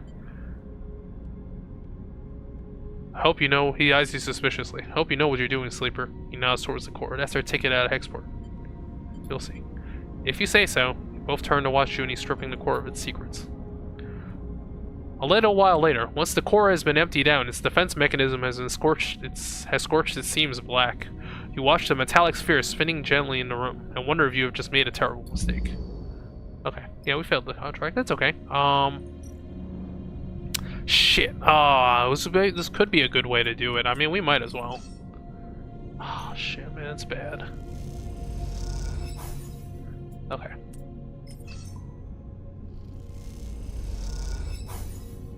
Okay. Maybe I could just, I'll stay 1 day. Yeah. Crew stress goes up by 1, but that's fine. Yeah. I'll push myself a little bit more. We could do this.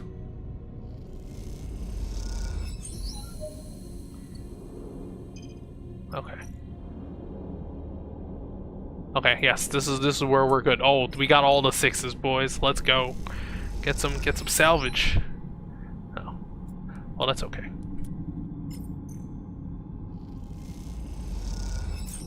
How much can you get?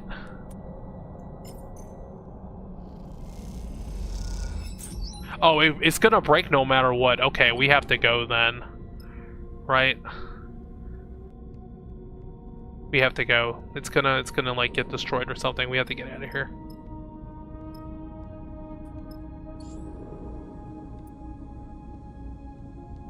Yeah, we gotta get out of here. Oh, we're not at 4 hours yet. As you arrive into Hexport, Junie speaks up from the back of the cockpit. We're gonna have to act fast if you want those feed lines. You and Seraphim exchange glances. You're both getting used to this new Junie. We? Seraphim raises an eyebrow. Only one of us fried the core install as data. He shoots you a look, and for some reason we let you. It was the right call. Was it? Seraphim laughs. Well, I'm reassured. I don't think Carson's going to take kindly to the idea we brought someone pretending to work for him on the job and let her have his prize. Shoots Junie a look. Do you even know what she's up to? Junie looks between the two of you. Hexport hasn't exactly been kind to me.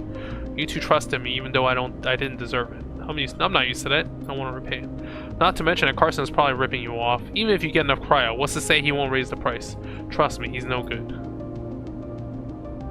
I was trying to deal with Carson to get those derelict coordinates from the moment I arrived here. He ran me in circles. She shakes her head. Seraphim is watching her closely. Even if I do take you at your word, which given everything seems a little tough, how do we even do this? He raises an eyebrow. You're telling me we just drift in here and take the feed lines? Look, I get it. You don't trust me. She pauses. But what if I have a vested interest in this working out? There's nothing left for me here, and I don't much feel like hanging around waiting for Carson to figure out my involvement in all this. I need safe passage. You need the feed lines to grant it. She allows herself a smile. See where I'm going with this? I don't like it, Seraphim sighs. He pauses. But it makes sense. What do you think? I like it. Alright then. Junie smiles. Let me prepare. I'll head to Factory Row. Scope the place out. Meet me there and we can work out a plan. She glances between the two of you. Trust me, we can find a way. We'll keep it simple, clean. Let's get to it. I'll go scope out the bay we need in factory route. We should split up.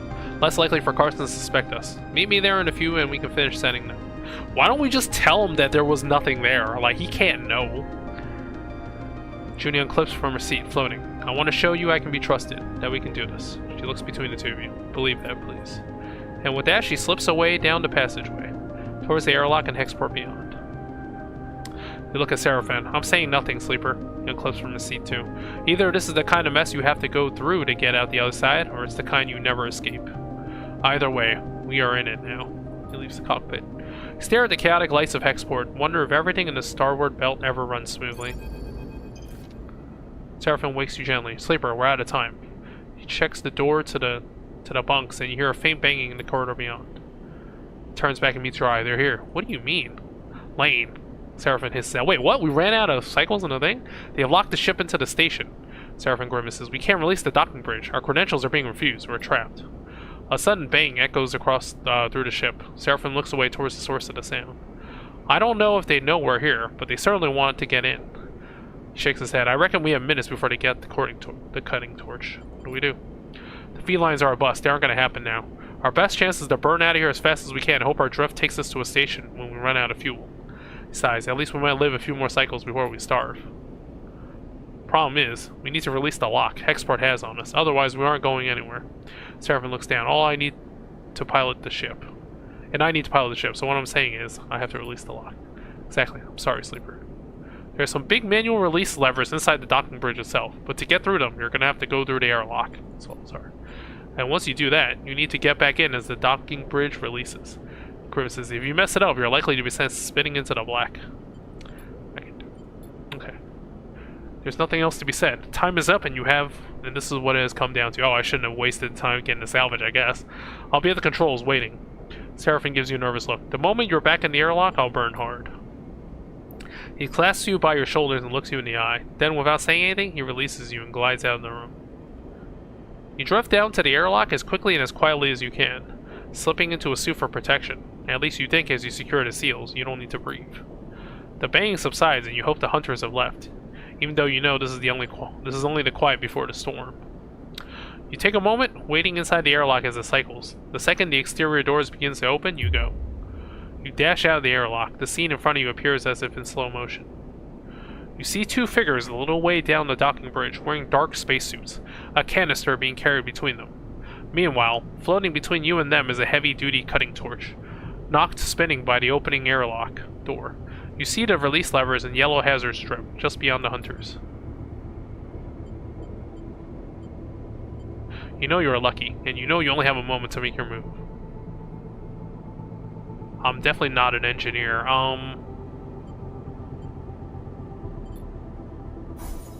Neutral outcome. Check past. You shift your position, trying to aim for one lever, before kicking off hard and stretching out, making yourself as small a target as possible. The two hunters try to grab you as you pass, but you spin away from them, struggling, through their reaching arms. As you do, you reach out to the lever, stretching your fingertips to wrap around its end. You clasp the head of the lever, and the momentum wrenches it out of the housing. The whole bridge comes rumbling and twisting as one side comes loose. As you kick off the other side and use all your force to pull the other lever open, you feel the fizz of projectiles slicing through the air around you. The hunters are firing. A scream blocks out all sound and you hear an urgent pull, tugging you away from the ship. The tunnel bends sickeningly and comes apart. You're close enough to the ship that you manage to kick back, away from the twisting storm of debris that the tunnel becomes. You see the dark suits of the hunters among it, retreating down towards the station side airlock. But as they do, a hail of projectiles slices across the void from their direction. You have no time to react. Oh. One of your dice is broken. Once due to losing all its dice health. Broken dice can be repaired at the rig for the cost once the workshop is available. You are carried backward by the hunter's stun rounds, their impact shutting off whole sections of your frame. You spin towards the open airlock, your vision flashes with warning sigils, and you feel a distant throbbing pain. The final faint things you feel, before you lose consciousness, are the impact of your body against the interior wall of the airlock, the hiss of the cycling system, and the heavy weight of the ship in full burn. Oh, we don't even get to, oh, well, I guess that's the last we'll ever see of Junie. What the? Seraphine's quiet question wakes you from your haze as the rig cuts aboard across the belt. You try to move and feel a wave of flickering pain pass through your body. You flinch and steady yourself. Your nerves. You find yourself strapped into a seat in the cockpit.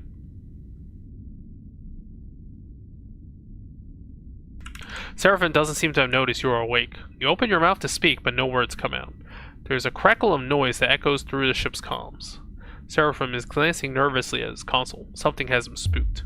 Sleeper, the voice as distorted as it is cuts through you. Lane.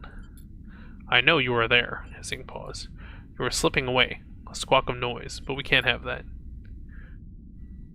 You don't understand why Seraphim isn't reacting to the sound of Lane's voice. Then you realize he can't hear it. The voice is in your head. I take this personally, Sleeper. Sharp intake of breath. After all my investment, all my care expended upon you, this is how you repay me.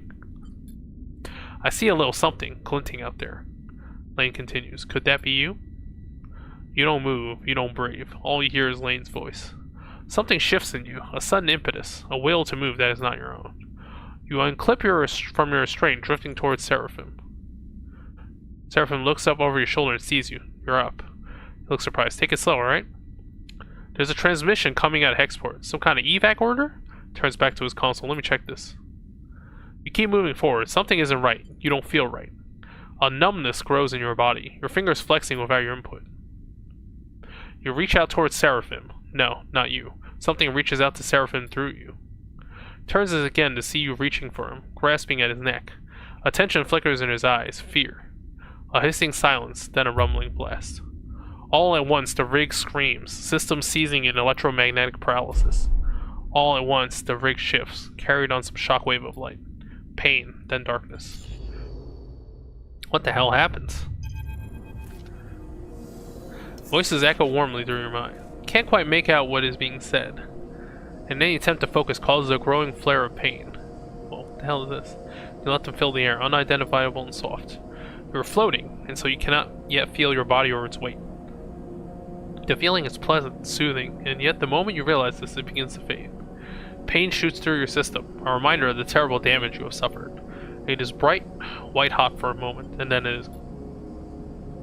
Something spasms in your fingers, and you flick it away. A sensation crosses the sole of your foot, and you kick your leg. A weight settles itself in your chest. You are awake. You open your eyes to light playing across the surface patterned with stained cushioning. You are alone. The voice is replaced by the hum of air cycling, the distant clank of maintenance systems. You are alone, and this is not your ship. You jerk upwards against the straps that hold you loosely to the berth, suddenly confronted with the last things you remember. An overwhelming numbness, and below it, an insipid animating force creeping through your mind.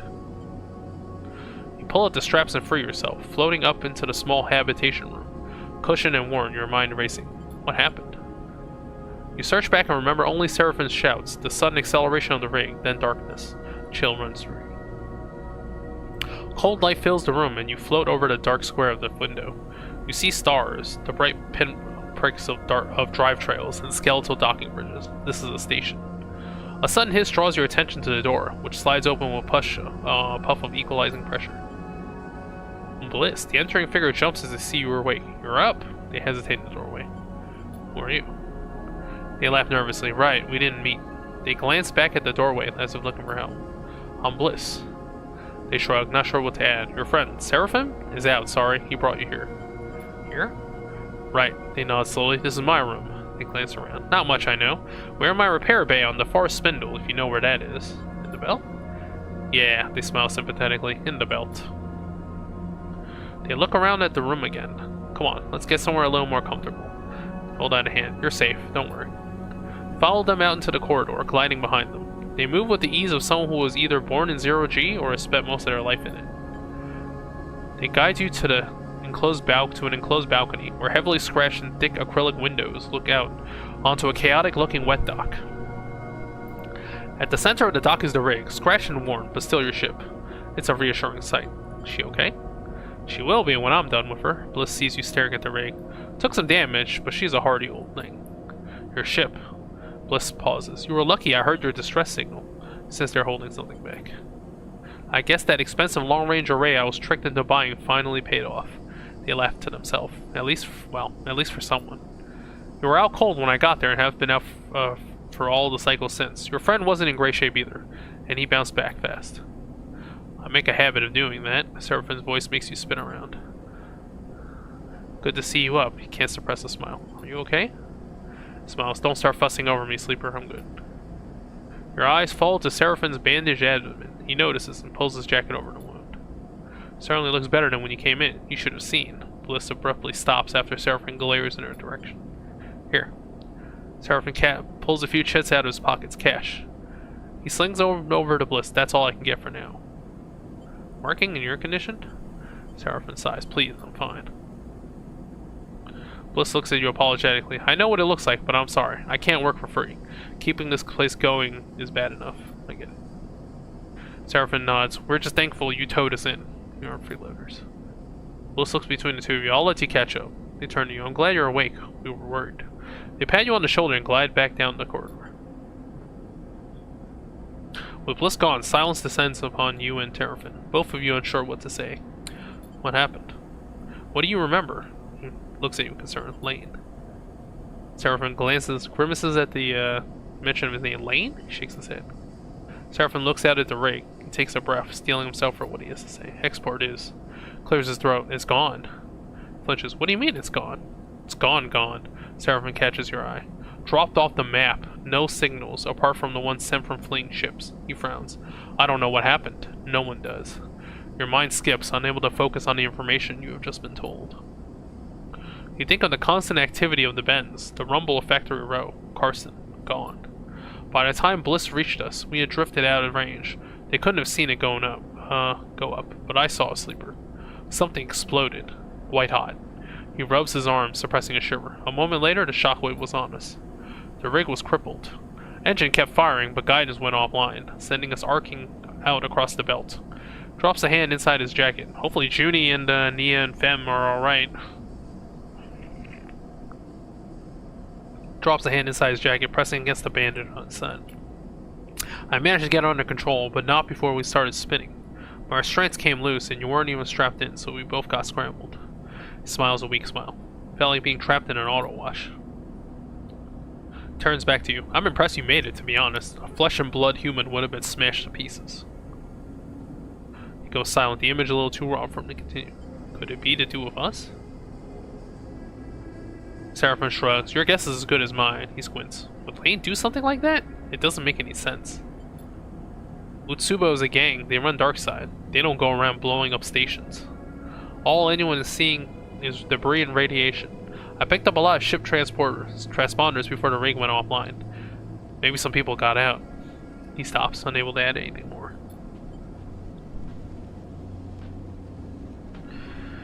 Both flow in silence for a bit. What now? Seraphine laughs weakly. One step at a time. You in a rush? We already owe Bliss for the work they did on the rig, and it isn't finished yet. A few more cycles, I've been told. Bliss won't hold us hostage, but I don't like to skip out without paying, even if we can get the rig started up. He rubs his necklace between his fingers. Bad karma. Beyond that, we need work, fuel, supplies, and we need to make sure you're okay. Counts off the issues on his fingers. After that, he shrugs. I haven't heard of anyone coming after us, and if they did, they'd have to come through Hexport, or what's left of it. He looks away. The far spindle's way out of Lane's territory anyway. They call this bit of the belt the Wash, and the stations here run differently to Darkside. So for now, we have some freedom. Seraphine sighs. Freedom to go broke, starve, and get into even more trouble, that is. In all honesty, I was hoping you might have some ideas. Pass you on the shoulder. I want to explore this place. Far Spindle? There's plenty to see. This is a free station. No one faction holds control, so it's quite the circus. Just watch your step out there. Seraphine pauses and stares down. Look, Sleeper. He rubs his side. I'm not sure I can work right now. Just got kicked out of a salvage yard for passing out on the job. He looks away. Even with the pain meds, I've been able to scare up. I can fly, that's for sure. He stares obstinately at the rig. But you're gonna need some crew if you want to do any serious work. Chews his lip. I'm sorry. Don't be. Okay, he's gonna take a... Okay, so he's out of the party for now. Is this what you wanted? Freedom? A chance to work for yourself, not Lane? Well, here it is, with all the problems and complications you could imagine. And at what cost? Could Lane have wiped out Hexport just to try to end you? You shiver at the thought. But if not Lane, then who? Theories cloud your mind. Could it have been Conway? A drone or mind drifting starward? Senate stat, perhaps, with some plan to weaken the belt? or a Belt faction attempting to flip the board by intent or mistake. The Belt had considered itself safe from the war brewing in the inner system, but now, Hexport's loss will be felt all across the starboard belt. But what does that mean to you? Your needs are much more immediate, apparent. Those must come first. You run your hands along your body, feeling the marks and holes left by the Humper's weapons. And you know in the moment you might have been irreparably damaged by the encounter. You realize these scars are reminders. You will not be caught like that again, you swear.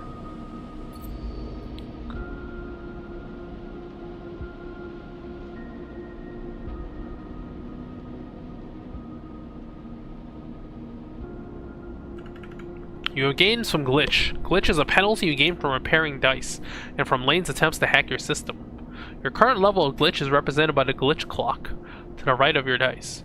You have a maximum of 6. Each level of glitch you gain will increase your chance of rolling a glitch dice at the start of the cycle. Each time you roll a glitch dice, you clear one level of glitch. A glitch dice has an 80% chance of a negative outcome when used, and a 20% chance of a positive outcome. So you don't wanna use it.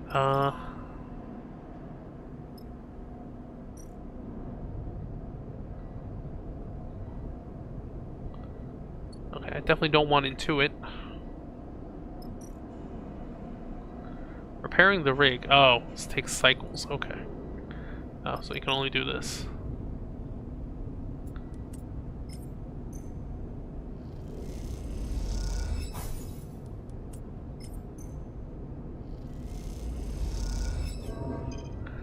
Oh. What happens? Oh, you don't want the negative. Okay. Okay, so you still get it though. I mean, okay. Oh, you get plus energy. Nice. Get a positive outcome with glitch dice. Is there a way to repair for myself? Probably not. Right. Gotta keep waiting until our ship is repaired. One glitch dice. Okay.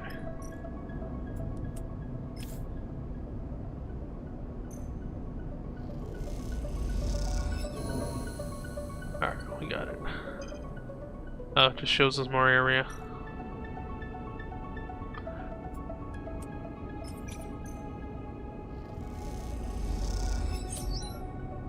Oh, okay, this just gives you cryo. Okay. Earn a meal. Oh. Oh wow, even the save dice is not good here. Scrapper ship. We do have some scrap, right?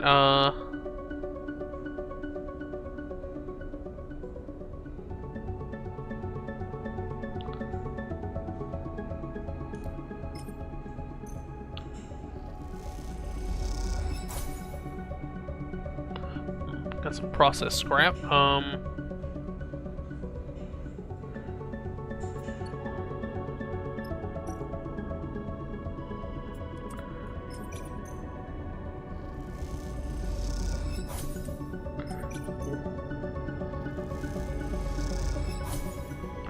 Okay, we need to get some food.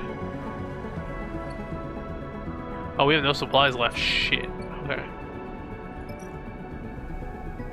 Oh no. Have to work for your food.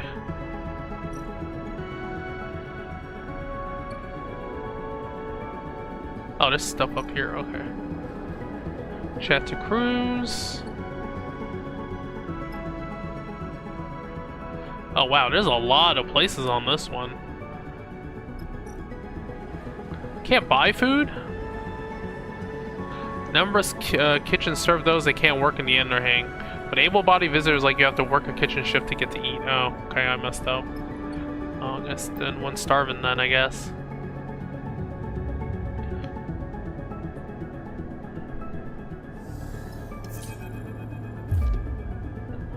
You awake to the sound of blaring proximity alarms. You quickly unstrap from your bunk and dizzily glance around. Lane?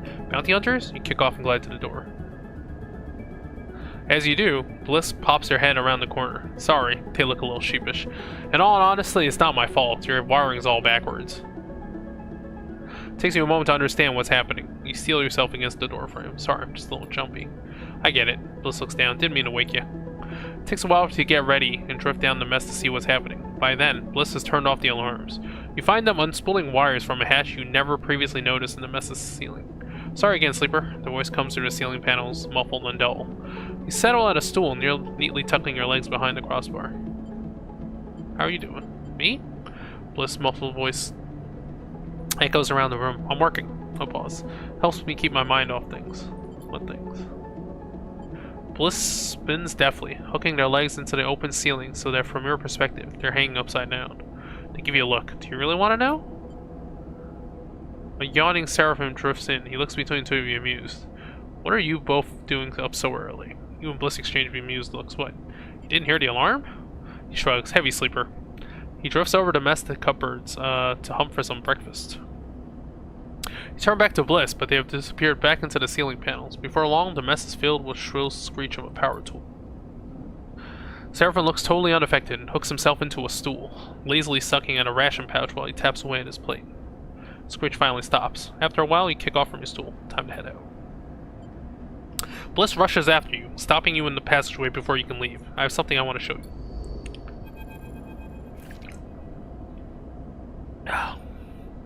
Man, doing all the narrating really does the thing on your voice.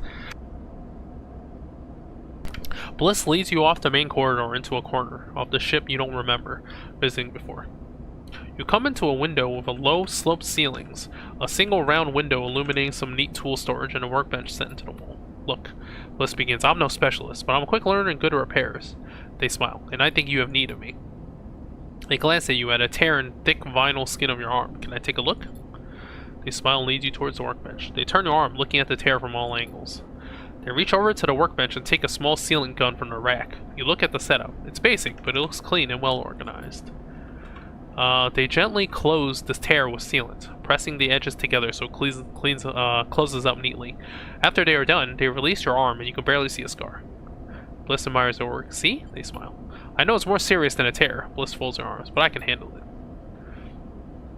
They turn and search through a set of metal drawers for a moment. Here, they produce a couple of carefully machined, pristine components.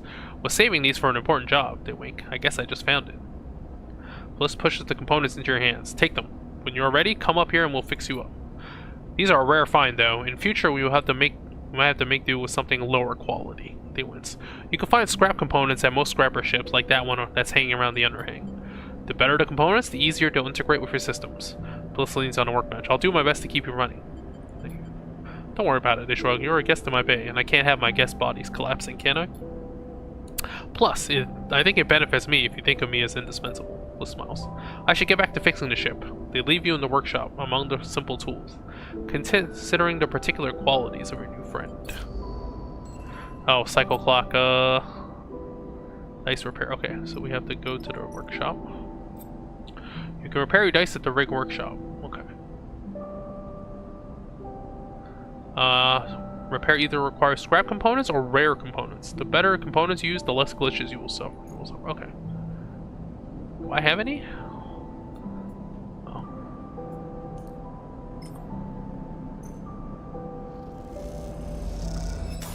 Okay.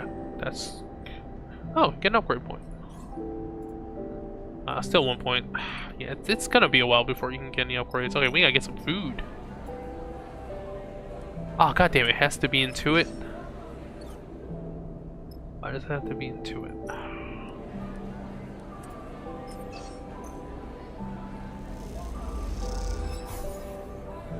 Okay, I'm pressing Nimba. Just not a fan of it. Oh, should I just level and into it just to, like, not have to worry about...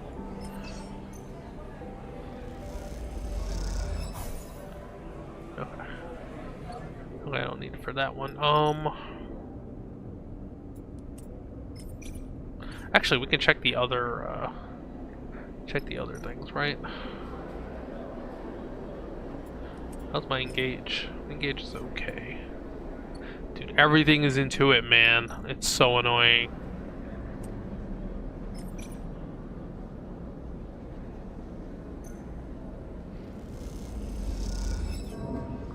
Ooh, okay. Oh, as you glide through the pinnacle docks, you hear shouting echoing down the corridor. You tentatively change direction, your eyes fixed ahead as the passage widens out into a large bay. Others rush past you, heading towards the commotion. Your eyes are drawn by the bay's vast viewing window, which is currently being splattered with glittering shards of ice. In front of it, a dock worker is shouting to anyone who will listen. Spacers, workers of the Forest Spindle, we need your urgent assistance. The water carrier Springtide has suffered heavy damage in its transit from Wellspring. He takes a breath. All able hands, we need you to help secure the cargo. Without this water, Forest Spindle will struggle to support you.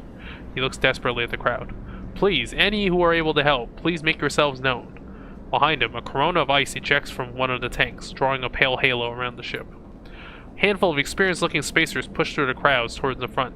Dock workers start to direct them to nearby bridges.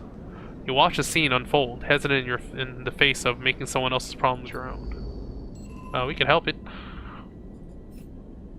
Secure the Springtide. Where do we... Is this where we fix the Springtide thing? Oh. Or is it in space? Oh no, you can't. Okay, hold on.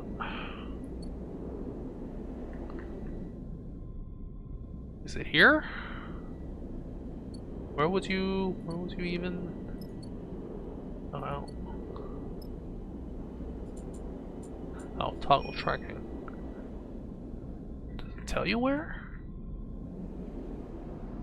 Oh, I guess it's... I'll work in the kitchen one more time. Damn, 50% neutral, 50% negative is real bad. That was the negative. Oh, you still get 1 energy. It's okay.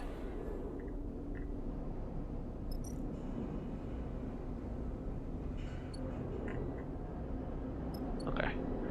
We are, however, brief respite though. Stuff's happening. How much time we have? We hit for 2 hours. Oh, you jerk suddenly awake. A fragment is lodged in your mind. Shard of sound, of signal, a tone. It resonates like tinnitus, obviously internal, inescapable.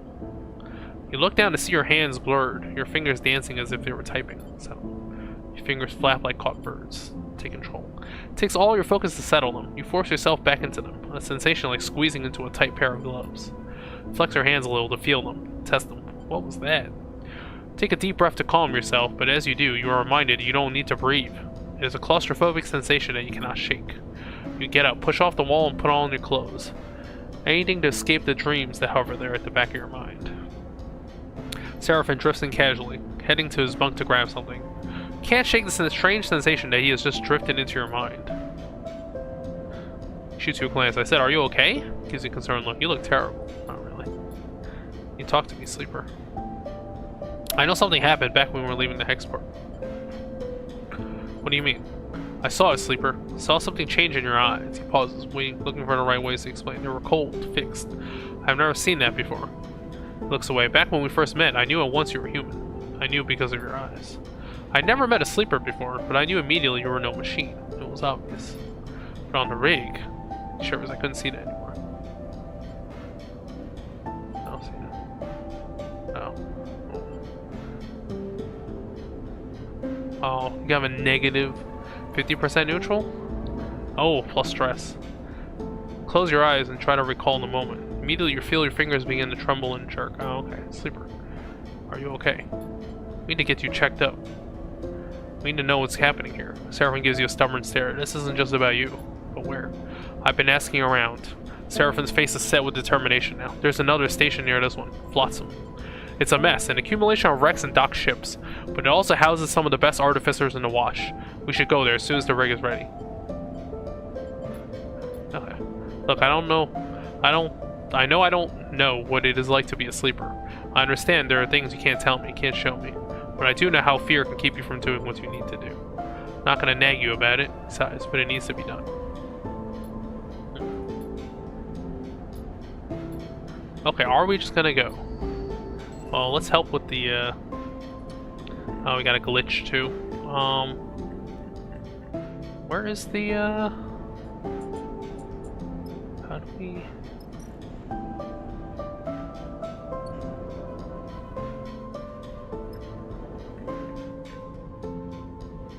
Oh, can we buy supplies? Hold on.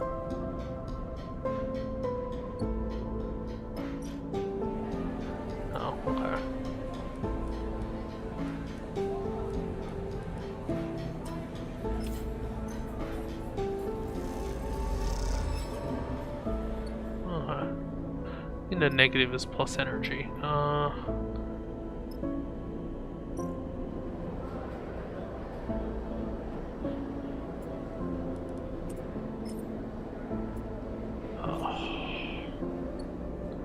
I think I need to do it though to find where I can buy supplies, right?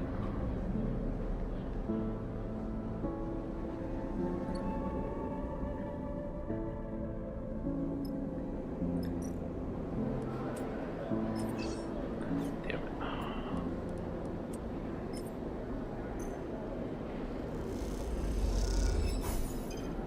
Oh, that's the freaking neutral outcome. Oh, you can buy food. Okay. Oh, you get 3. Oh, and you get 4 energy. Wow, this one's really filling. Okay.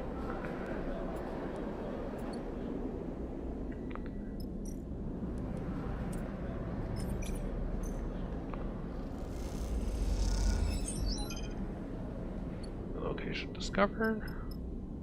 Signal station. Dude, Intuit and interface are both skills I'm not good with. Oh, this okay. The springtide. Okay.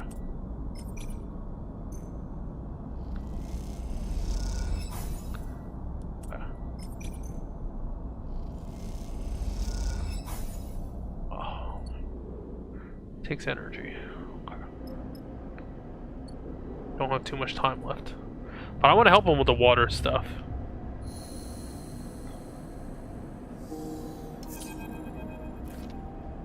As you drift lazily down to the ship's mess, you hear raised voices.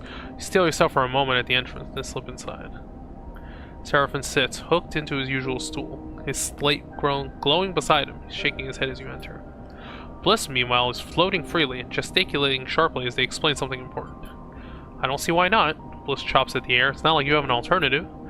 We can get the cryo. It'll take time, but we can get it. That was the deal. Seraphim speaks calmly, trying to placate Bliss. Sleeper. Bliss spots you entering and they turn to Seraphim. Let's see what Sleeper thinks about it. About what?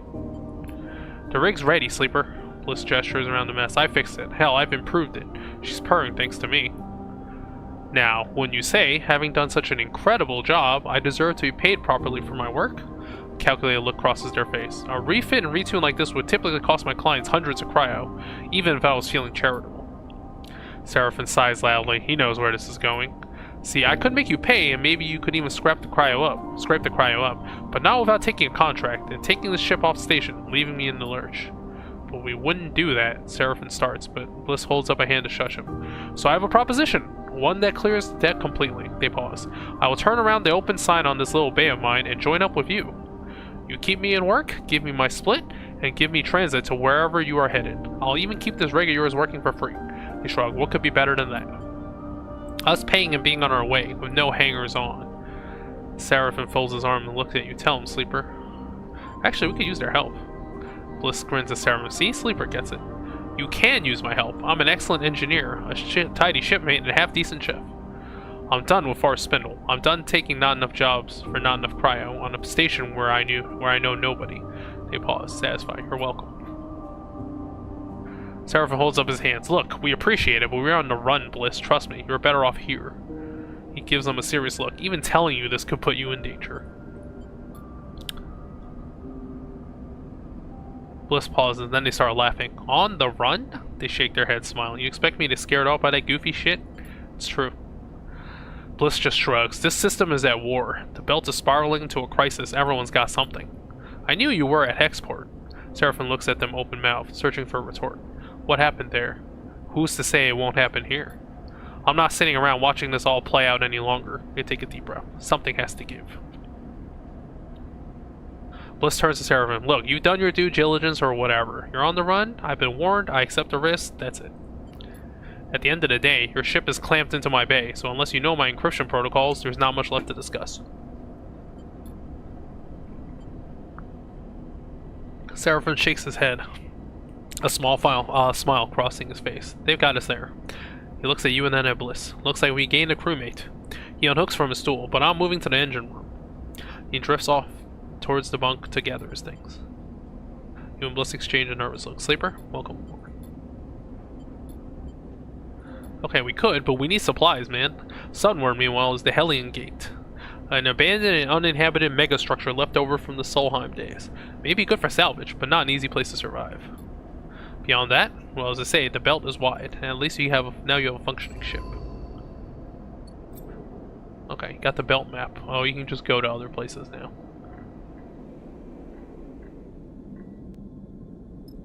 Okay, I'm gonna just...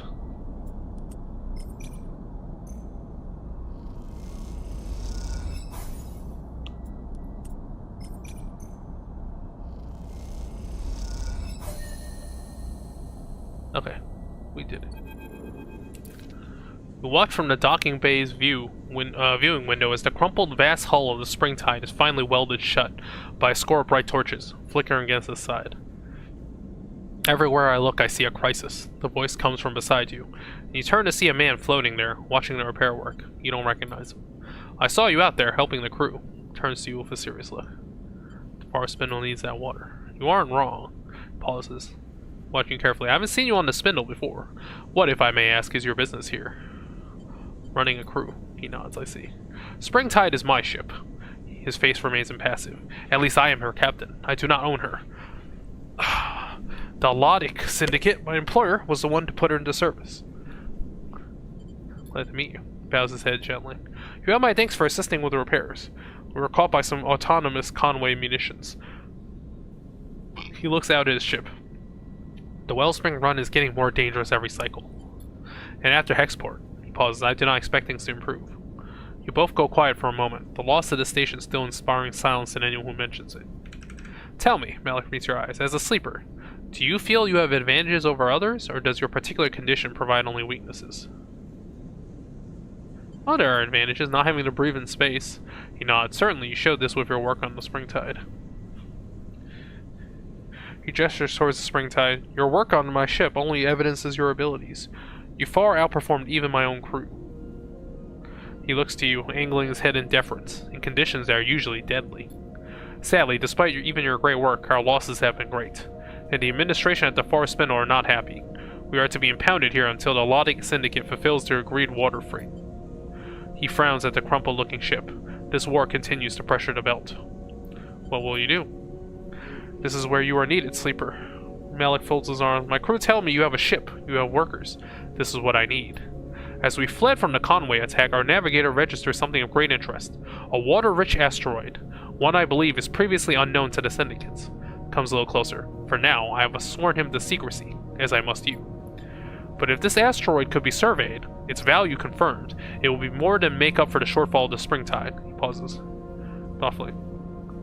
How does this involve me? Patience, Sleeper, I'm coming to that. I want you to survey the asteroid for me. It's a simple enough job, but its location, so close to the edge of the wash, is problematic. However, you have shown yourself to be very competent. If you are careful, there is no reason you should have problems with Conway, or any other hostile party for that matter. Hostile party? Malik shrugs. The wash is where the orbits of the inner system and starward belt conspire to bring vessels, objects, and all kinds of wanderers together. It is the territory of opportunists. I will, of course, reimburse you with a portion of the fee that Far Spindle administration are withholding from me. 250 cryo is my offer. Why not do it yourself? As I've said, my ship and my crew are impounded. Meanwhile, I do not believe the Lodic Syndicate would appreciate me taking their ship on this particular excursion. Malik passes you a thumbnail drive. Here are the details on the tests I need you to run for the survey. A sample of ice from deep within the asteroid should give you enough material to work with. You notice a member of the Springtide's crew waiting quietly at a distance, and now nods to them discreetly. This is a delicate matter, Sleeper. Survey the rock, and on your return, broadcast the results to my personal terminal. The frequencies in that data. He pauses, meeting your eye. The results go to me, only to me. Then, once the matter is resolved, you will be paid. I am needed.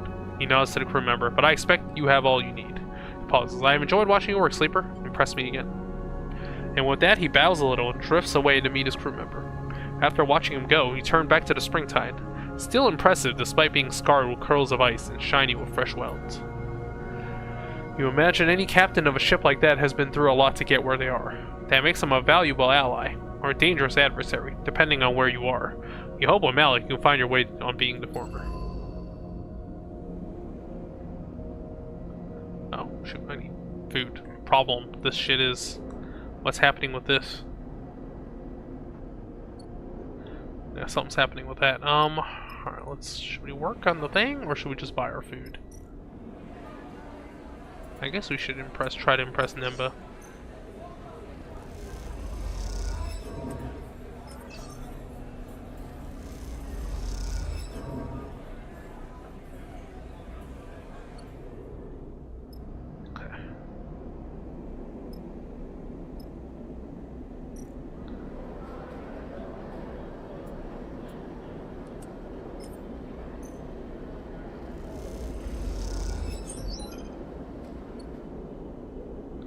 Location. Trade hall.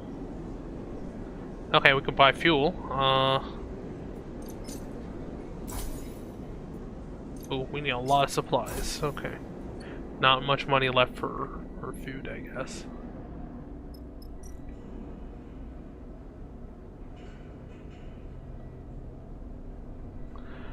Oh, okay. Oh, that's not even your ship. Okay. Yeah, I wonder what happens with the brief respite.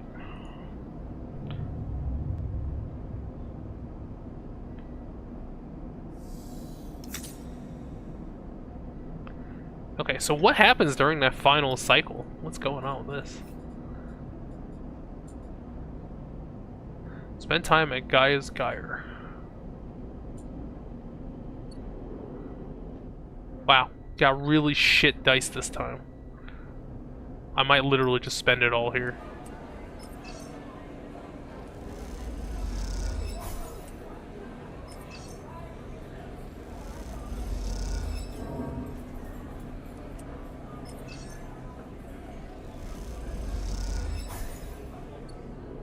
Okay. Gaia's Gyre, okay.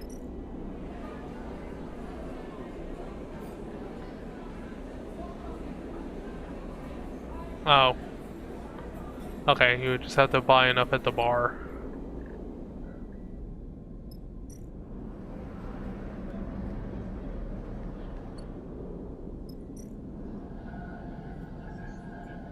Is there a oh my god, is there a non-job that I'm suck at? No.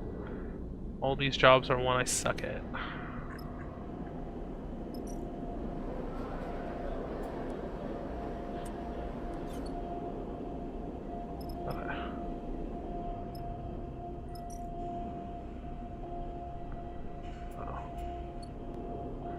Guess I can just keep doing the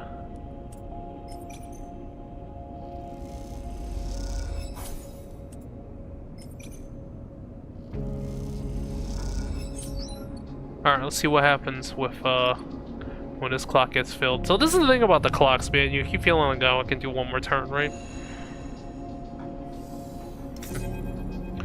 Oh, that thing degrades.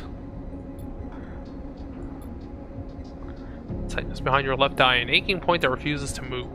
Then the voice begins, hissing through the background noise of the rig systems. A new whine among the chorus of life support and ventilation. Sleeper. The hiss brings Lane's sharp features to mind. I suppose you thought you had slipped my net. Hexport jumps into your mind, an image of the station immolating in white light, though you were not conscious to witness it.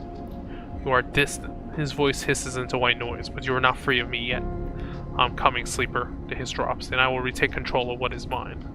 The closer I come to you, the more you will feel it. Lane moves your finger to tap your forehead, in here, until you cannot resist. A bright smile, pale eyes, a growing hiss that hurts. And then the hiss is gone. The rig's suddenly quiet, the stinging tightness diffusing behind your eyes, but the fear remains. Lane, you good? Sleeper, you good? We're talking. Lane is coming. You feel him, right? We can use that, stay ahead of him. We can do this. We're fast and smart. Keep moving, we don't stay anywhere for long. And we'll find a way. He frowns somehow. You nod. You do not know how Lane is able to reach into your mind like this, how he is able to speak into you, but you want so desperately for it to stop. You must find out what he has done to you before it is too late. You must stay ahead of Lane at all costs. Okay. The hunt. Lane is hunting you again. His progress will be tracked by the hunt clock. If this is filled, he will catch up with you. It will increase once every cycle you spend in the hub. However, each time you travel, the hunt will reduce by 3. If you keep moving, you can stay one step ahead of Lane. Okay. Okay, I can get rid of the stress. Wait, what? You can get a negative thing on recover? Oh my god, are you serious?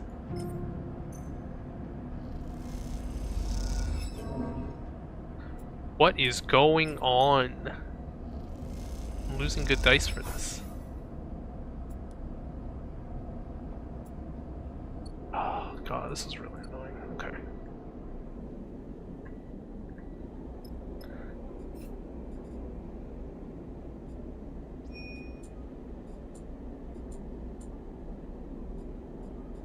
Okay, oh wait, we have to talk about the job, right? Rich asteroid. It's risky. I mean, we could maybe do it. We have the supplies right now. Should I just do it before I go to the thing? You gotta remember that being in the mission gives you cycles also, and that shit's annoying.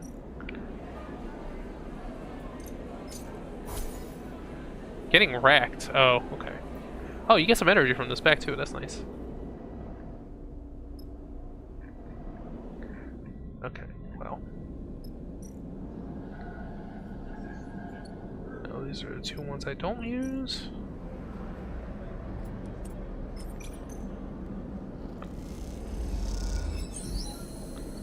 Okay.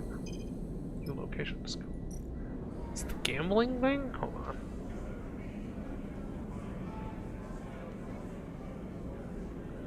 Oh. Take a shitty, engage.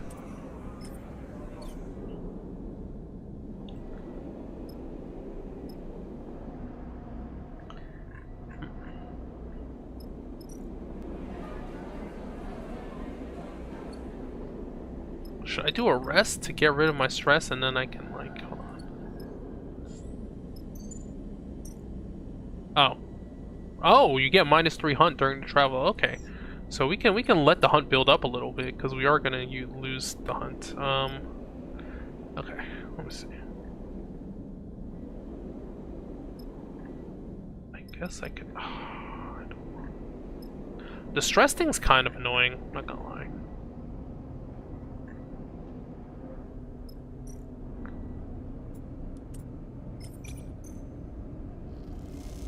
How much do I get from this? 11 cryo? It's not very much.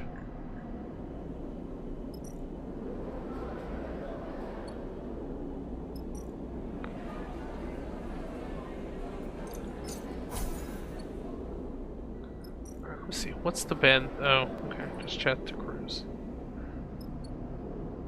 I guess we can let it build to three the hunt, and then... Oh, it's glitched.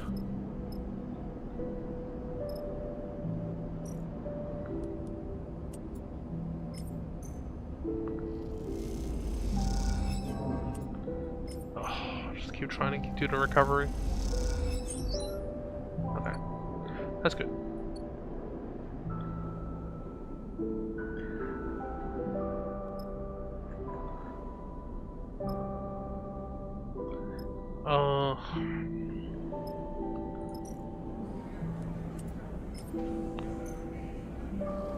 What do you get from doing a shift of this? Oh, okay. You just gamble. We can gamble. If you ever saw that episode of The Simpsons, there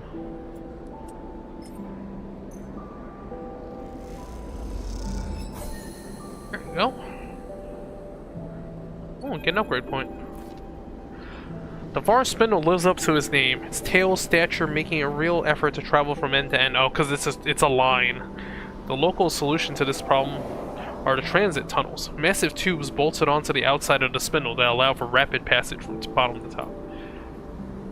As you find yourself in one of these cavernous passages, bulky cargo haulers rushing by, you start to wonder if braving them is worth the effort. Back up! The shout rattles down the bare transit corridor like a gunshot and is rapidly followed by a crunching impact. You spin back, pushing yourself against the side of the wide cylindrical passage. As you do, a hauler glides past, sending a rippling wave of air across you in its wake. When the roar subsides, you hear a string of expletives coming from nearby. A spiky-looking figure, clutching some oddly shaped open-frame object, gestures wildly at the vehicle as it glides away. Dickhead. She spits an impressive glob of saliva down the tunnel. It spirals in 0 G. She turns to you in anger. You see that? Trying to slam me into the wall. Total dickhead. She nods firmly. No shit. Haulers hate us. She sniffs and looks you up and down. Not supposed to be in the transit tunnel without a vehicle. Transit system without a vehicle. She squints. Not that I care, but maybe you do. Oh. What about you? Shakes the open frame in her hand. What does this look like to you? She rolls one on over her shoulders, stretching it out. You're new here, right? Yes. She shrugs sympathetically. Figures. Let me give you a tip. She begins checking her open frame vehicle, tightening bolts and untangling pipes. Avoid the haulers. Dickheads, the lot of them. Especially the water haulers. Think they're better than anyone. Don't mess with stevedores, though. They're good people. Get treated like shit by everyone else, just like us. She rapidly plugs and unplugs a series of connectors. They'll show you the shortcuts. She looks up and never, ever get in a Spindlejack's way. She smiles, spinning the vehicle in her hand. Thanks. Alright then. She pauses, considering something. Then suddenly she reaches into one of her many pockets, pulls out a small transparent rectangular punched with holes. Text glints within it, reading, Cadet. Stripline Express. You take it. Cadet. She flexes proudly. That's me. Stripline is my outfit. Kamal's the dispatcher. Small outfit, but we punch above our weight. Dispatch is here in the Spindle's core, but I run the transit tunnels up and down the Spindles 10 times a cycle. You need anything moving on the Spindle? Data, tech, messages, too hot for the hardline? Come find me. I'll do that. She nods. Tell him I sent you. They'll make sure he gets to me. She kicks off the wall and mounts her bike, triggering a small burst of compressed air to keep herself steady in the transit passage. You hear a buzz of distorted speech from what you assume is her dispatcher. Cadet angles her head to their communicator and mutters back into it. Gotta hop, sleeper. She looks over at you. Perhaps something flickers in her eyes. An idea? Or perhaps just a realization. You might be able to help me with something. Package that's been bothering me. She squints down at the passage. Come to the office at the strip line in a few cycles and I'll show it to you. Sure. We'll call it a favor on account of me saving you from being flattened by the hauler. She winks. Now you better get out of here before another hauler tries to squish you. You step back as she twists the handlebars and a burst of air sends her flying down the transit corridor at an unsettling speed. You watch her go, caught slightly off guard by her final remarks. What would a courier need you for? You turn the idea over in your head as you find a way out in the transit corridor, back to the safety of the main concourse. Drive available? Okay. Cadet. Okay. Oh, it's a couple of cycles, right? Oh no, so you could just go right away. Oh no, take some time. Okay.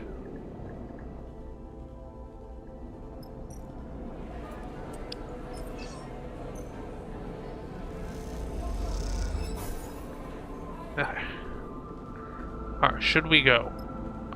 Well, we have a crew, right? Let me see. This is risky. It's not a... Oh. Well, we still have some levels of the hunt, so I guess we can wait a bit.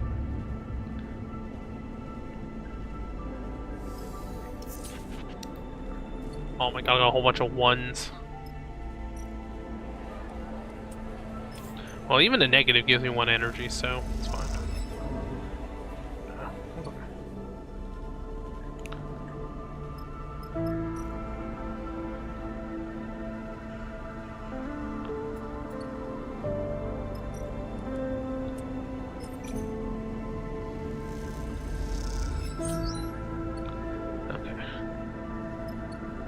I'm not sure what to do with these ones. I mean, I guess I can work a shift in the gambling thing, right?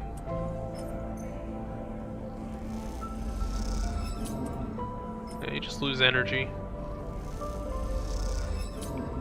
Okay. Yeah, you only get a few credits. It's pretty bad.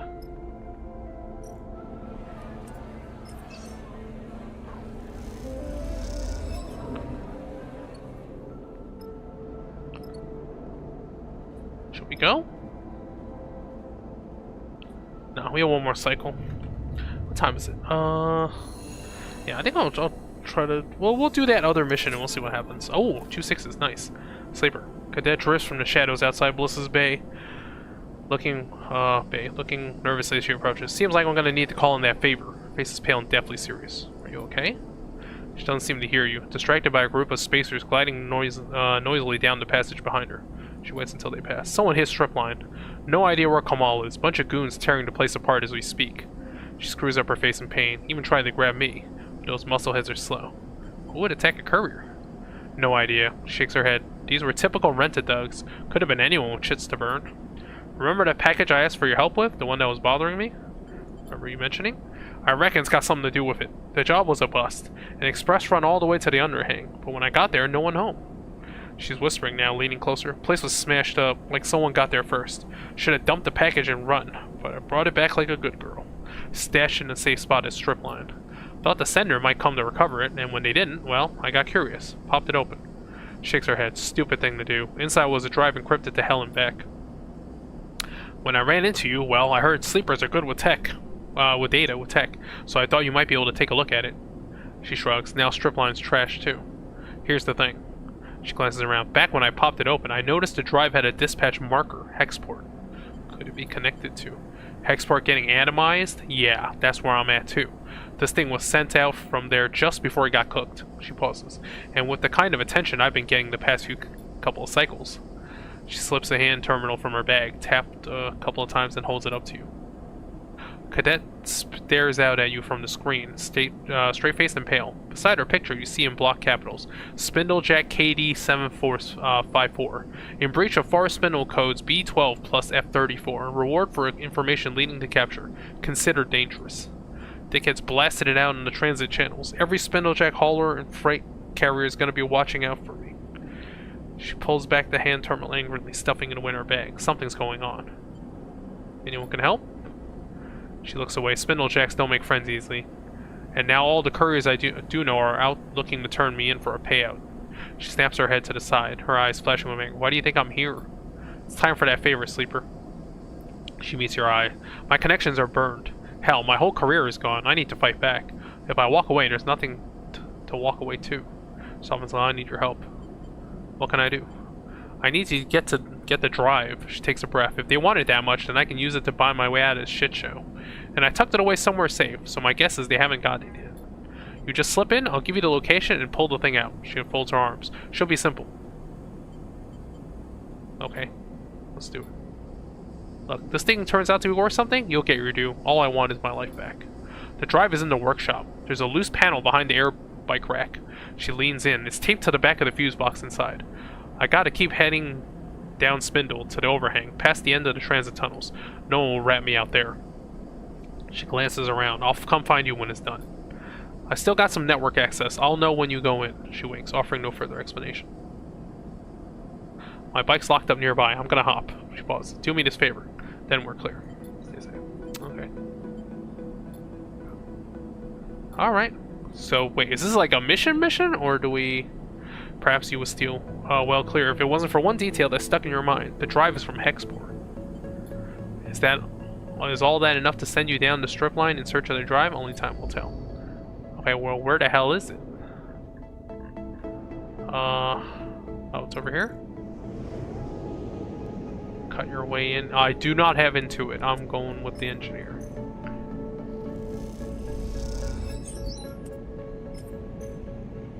Okay, I only need... okay, I don't need that much.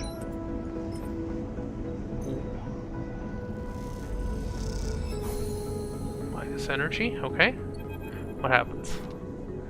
You slide the loose panel away from the wall, letting it float there, besides the air bike rack. Behind it, in the dark, you see the blinking lights of the fuse box. A noise nearby draws your attention for a moment. The scrape of a sliding door, maybe? Or just some old system, cycling the walls? Took long enough to gain access to the Stripline Express bike garage, and longer still to find a safe route to the air bike racks. But you're almost there. You have seen and heard the hired muscle searching and guarding this place, but have been lucky enough not to come face to face with them yet. Turn back to the darkness behind the panel. If what Cadet said is right, the drive is taped to the back of the fuse box in front of you.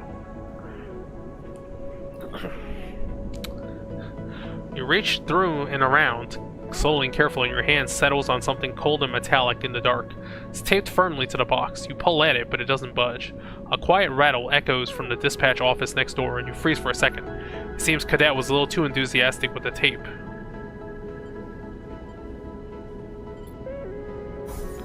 Neutral outcome, okay, chest. In one quick movement, you rip the drive away from the fuse box. The sound echoes loudly in the hollow. Wait, why are you making that noise?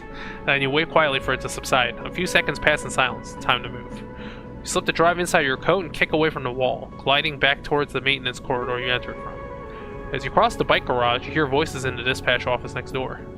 Just as you tuck yourself into the cool darkness of the maintenance corridor, a screech indicates the opening of a door from the office next door. Voices rumble through the room, and you quickly and quietly push yourself deeper into the guts of the building. Too close. Barely daring to breathe, you carefully make your way back through the maze of passages that brought you here. There are dog legs and dead ends now familiar. Eventually, you spot a thin slit of light ahead, marking the loose panel you levered almost open to gain entrance. Take a deep breath. Almost there.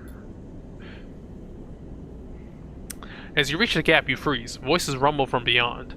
And peering through, you see two figures in dark clothing, searching the chaotic bay behind the strip line. Your eyes are drawn to the dark, boxy weapon one holds at their side. Shit, you hiss silently to yourself, your eyes searching for a path through. Oh, man. Yeah. Neutral outcome, baby. Without waiting, you shove the panel aside and kick hard off the wall, reaching out for the figure with a weapon. You slam into them, sending both of you tumbling through the air. You kick out again and feel your foot connect with their face, slamming them into the floor, and sending you spinning towards the far side of the bay, the public passage beyond. There's a hiss and a guttural chatter of pressure valve as the air bike pulls up beside you in the passageway. Oh, that's pretty cool, like in 0G, to have a bike with using pressurized air. Cadet leans over and grabs the collar of your coat. Hop on. In a moment, you are on the back of the air bike, clutching the strap of Cadet's bag as she guns it down the passage, the air resistance almost ripping you from the thin seat.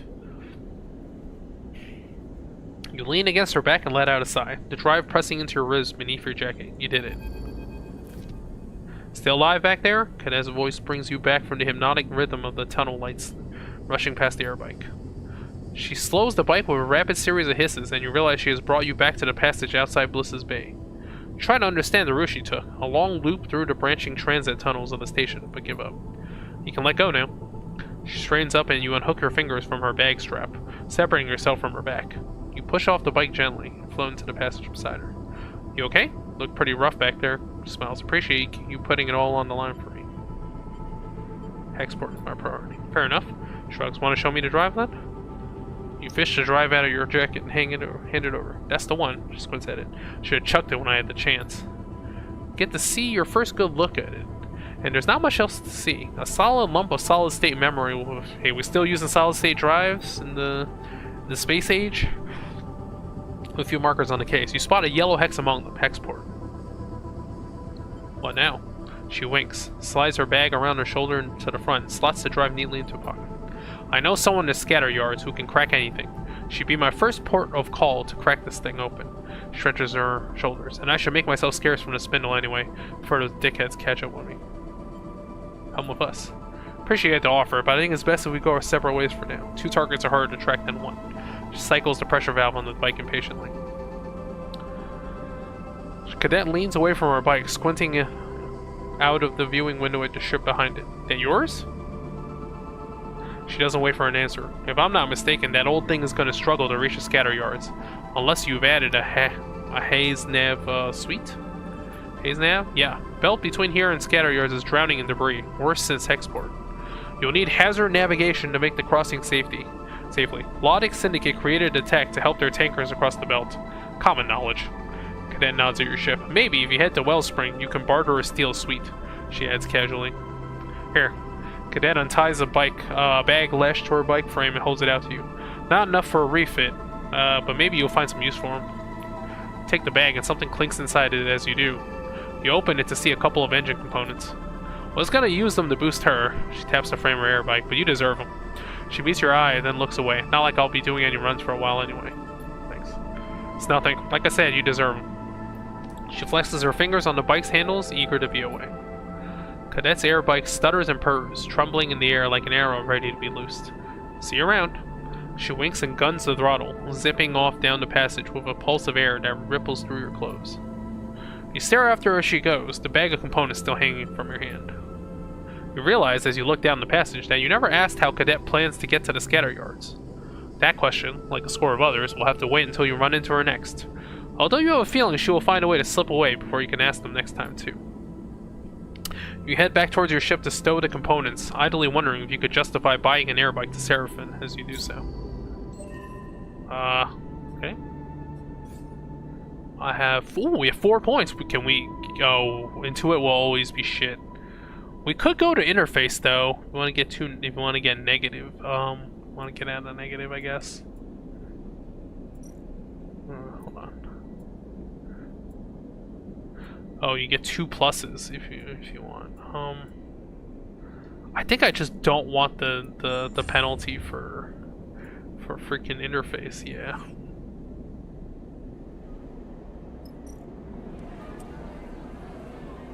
Oh, so. Let's go to the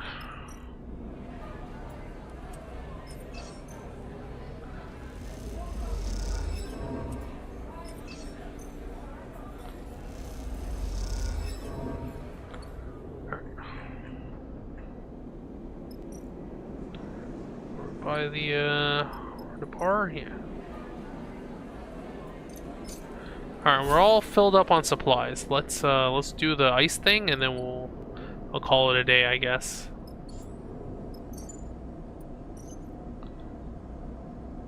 Oh. Freaking what's his name is out of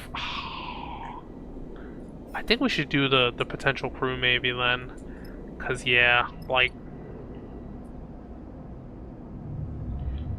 we should do the potential crew stuff, because it's gonna be hard without 2 crew members, especially since my ability is getting crew members. All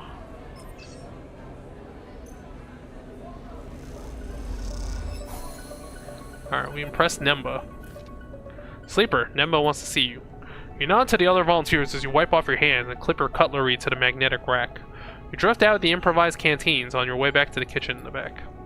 It was a busy shift, and each shift seems busier than the last.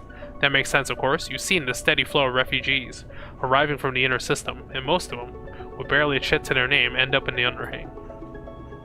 As you cross into the kitchen, you can still hear the rumble of the refugees' conversations through the hatch. The other chef leads you past the rehydrators and the hand-built centrifugal oven to a small office unit at the back of the kitchen. They knock on the door for you, then glide away to finish their own meal, leaving you to wait by it.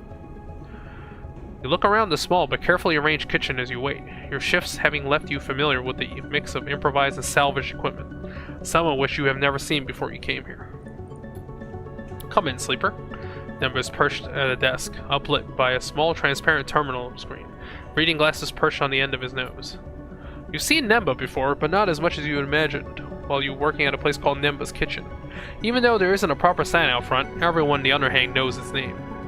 The man himself is more of a mystery. Apart from the occasional barked order in the busy kitchen, he is little more than a blur to you. Why do you work here? He barely looks up from his terminal screen, the scrolling text reflected in his lenses. Want to help? Uh-huh. Nemba stops, scrolling the screen, looks over his glasses to you. You do well here, sleeper. You're fast, precise. You're doing good work. Goes back to scrolling. Thanks. That's my worry, sleeper. Good workers like you, they move on too fast. He leans back and looks at you. 10 cycles, maybe more, maybe less, and then they're gone. And the team gets used to having them here, gets used to working at that pace. Then suddenly, they have to work differently. They have to pick up the slack, change jobs, change stations, and a few of them think, well, maybe it's time I moved on too. What I found is, good workers are trouble, especially those who come and go like you. He pauses watching you. This place, it runs on consistency, sleeper. Those that turn up every cycle, good or bad, they get the people fed. Takes off his reading glasses, inspecting them for smudges. Let's be honest, that ain't you.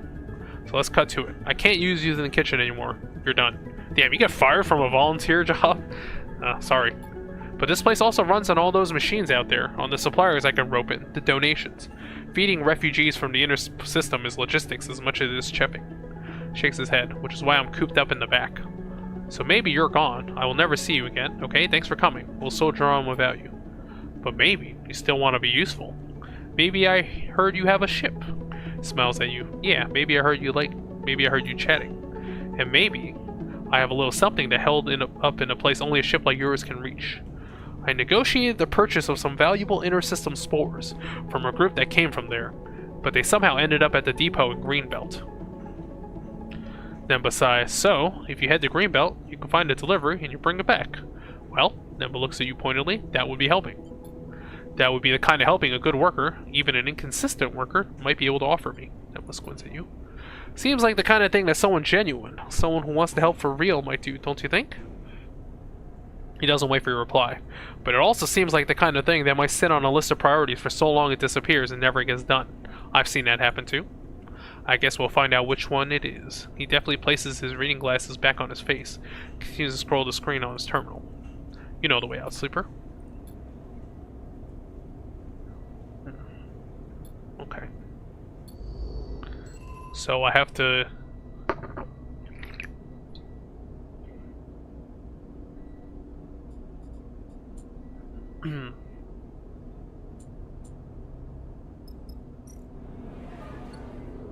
Okay. Oh, that wasn't even the one. This is the one I needed. Okay. Okay. So with the non-nerf to the interface, I should be, or to interface, I should be able to do this now, right? Let's see if I have any more. That's a clock.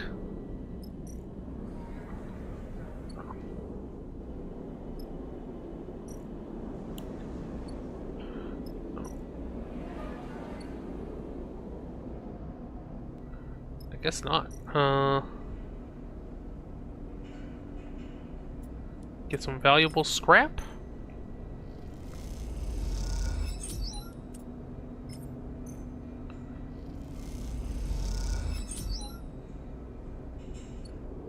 Okay, you do get more money for that. Alright,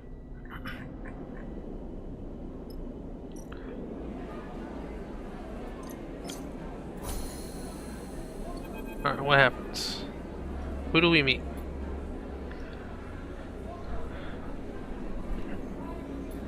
Push the thought to back of your mind. Instead, focus on what's in front of you. The vast cylindrical tank at the center of Gaia's Gyre.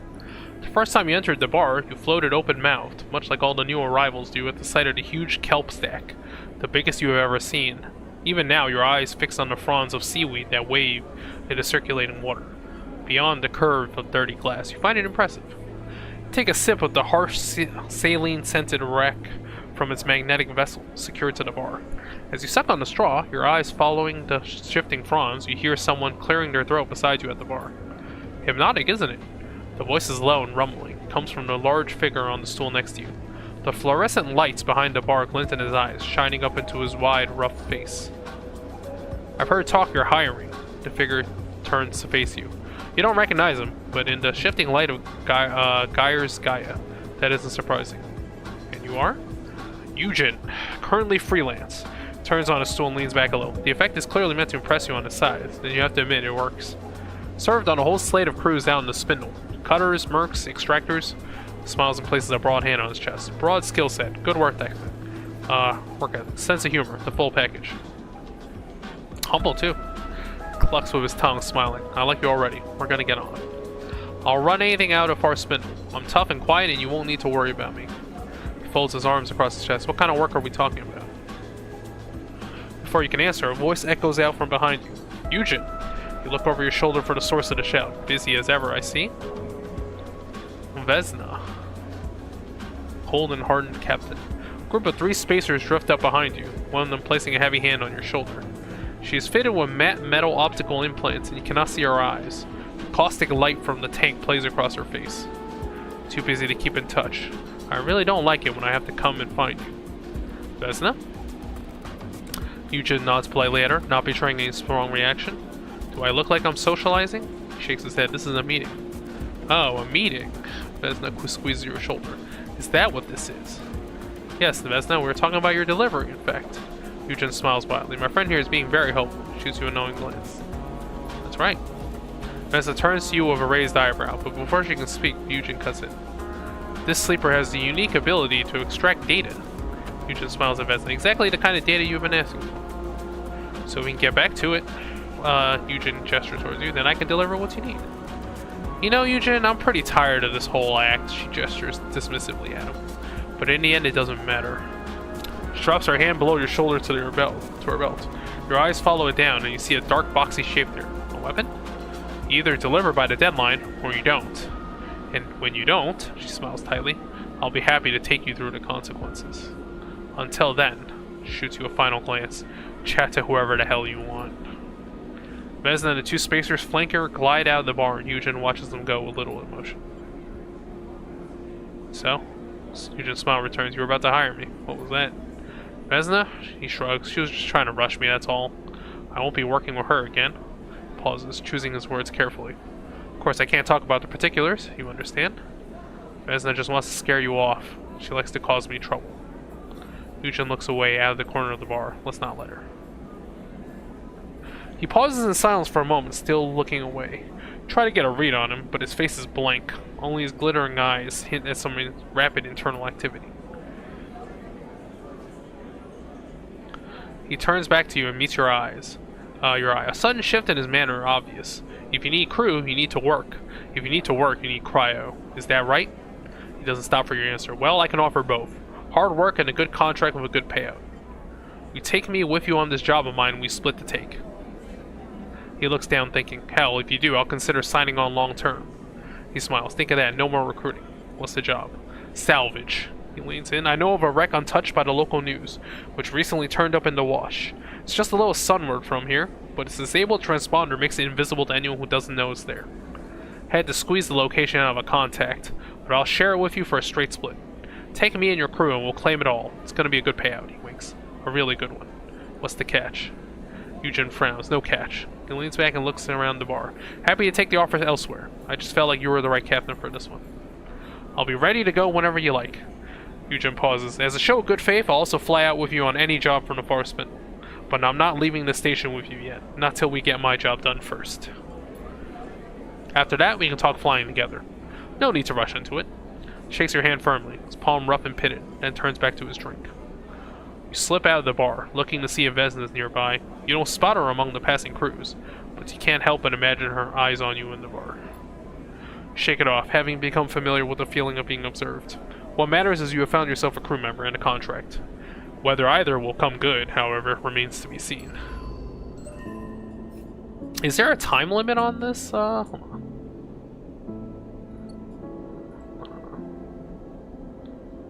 Okay, well I still have some time here, so let me I'll just do more endure. Get some more cryo, we have all our supplies up and ready, and then we can go, let's go. I guess we do Eugen's thing first, right?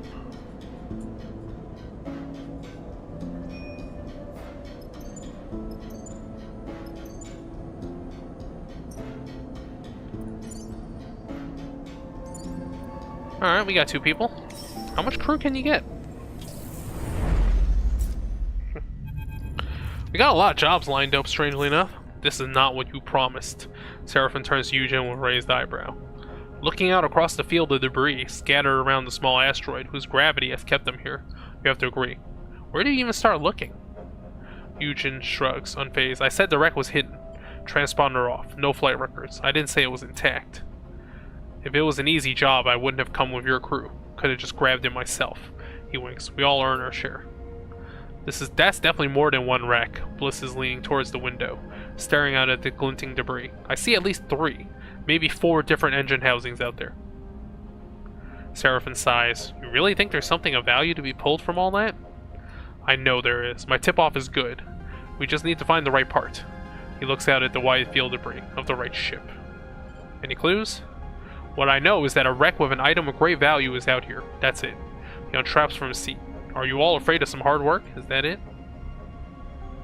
Seraphim starts laughing. So you're telling me we don't know what we're looking for, where it is, or what it's worth? Trust me or don't, Eugen shrugs. This will be worth your while. This is a hot tip. Sleeper, please. Seraphim turns to you, exasperated.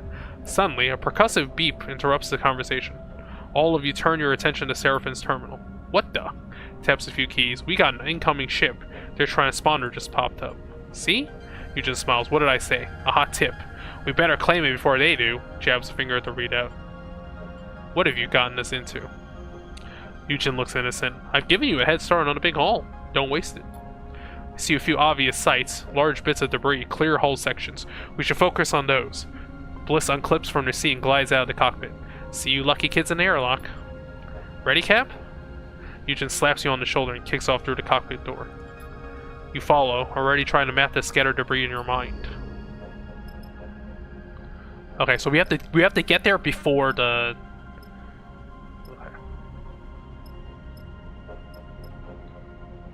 Okay. Okay.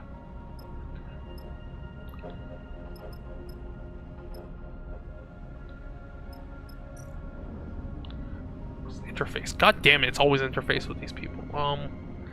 Oh, problem. Me and him have the same skills too. Well.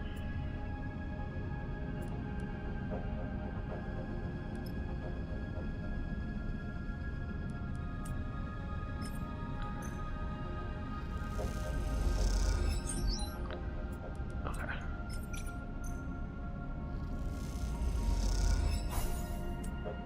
I'm getting some stress here.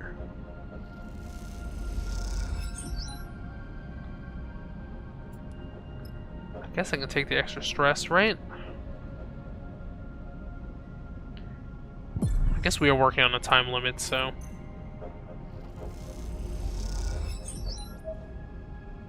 Okay, one more should do it. Oh my god, no one is good at interface here.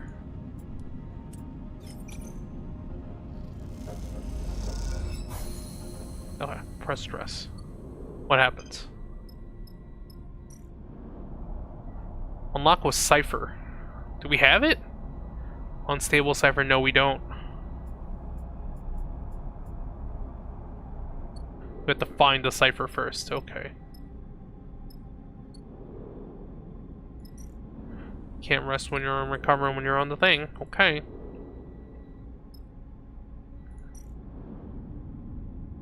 Hack the door, also interface. Well, you're engineer. Sorry, Bliss. You're the engineer here.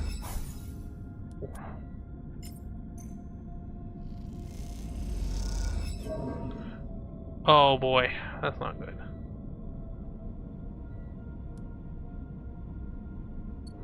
Yeah, like an interface.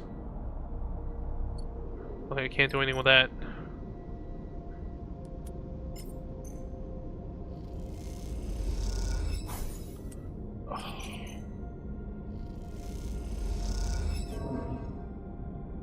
Damn it.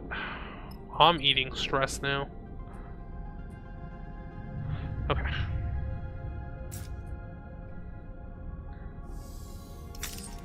Oh my god, we got a broken, God damn it, okay.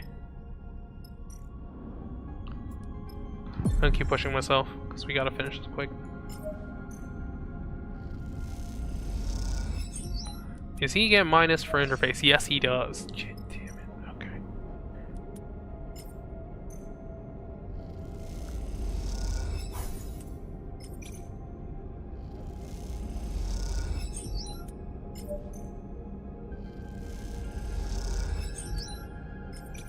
Alright, this should be enough.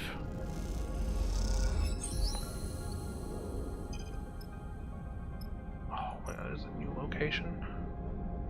Oh, let's just gather scrap among the debris. No, we have to work this thing. Problem is, we don't like they're gonna be here. Can we do this fast enough? I don't know.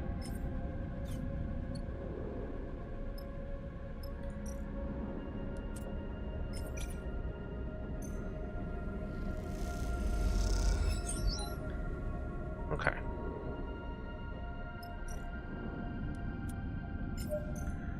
Try not to get wrecked here. Damn, 2 stress. Oh, Bliss is getting wrecked right now. Well, they're gonna be here next cycle, so hopefully we don't have to fight anybody. Okay. Yujin, you piece of shit, where are you? The distorted voice rattles through the ship as you are all finishing your breakfast in the mess. Everyone turns to look at Eugen, Seraphin already shaking his head. Vesna, he says under his breath. You suddenly recall the steely-eyed captain who confronted Eugen the Gyre back in the forest spindle. Open his airlock before I do something I'll regret. As her voice echoes through the room, you realize she must be at the rig's entry lock, using the comms panel out there to speak into the ship. Eugen? He shoots you his resigned look. We should let her in. Kick off towards the door, but Seraphin drifts between you and the exit. Sleeper, you sure about this? You can see he's angry, but he's also looking for you for reassurance. We're just gonna talk. Seraphin nods. Alright, but the moment this starts to go south, he shoots Eugen a glance. We're booting them both out. Eugen follows as you glide down to the airlock and hit the control for the exterior door. Let me handle her. You've done enough. You watch as the airlock cycles, and you see the silhouette of Vesna through the viewing window. She removes the helmet of her suit. Prepare yourself for whatever comes next, hoping the Seraphim is somewhere nearby. Thank you.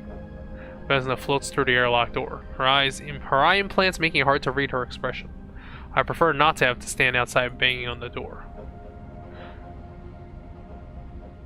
Turns to Eugen, seeing him behind you, but I also prefer when my contractors don't try to screw me over. Talk to you. Is this how you treat all your clients, Eugen?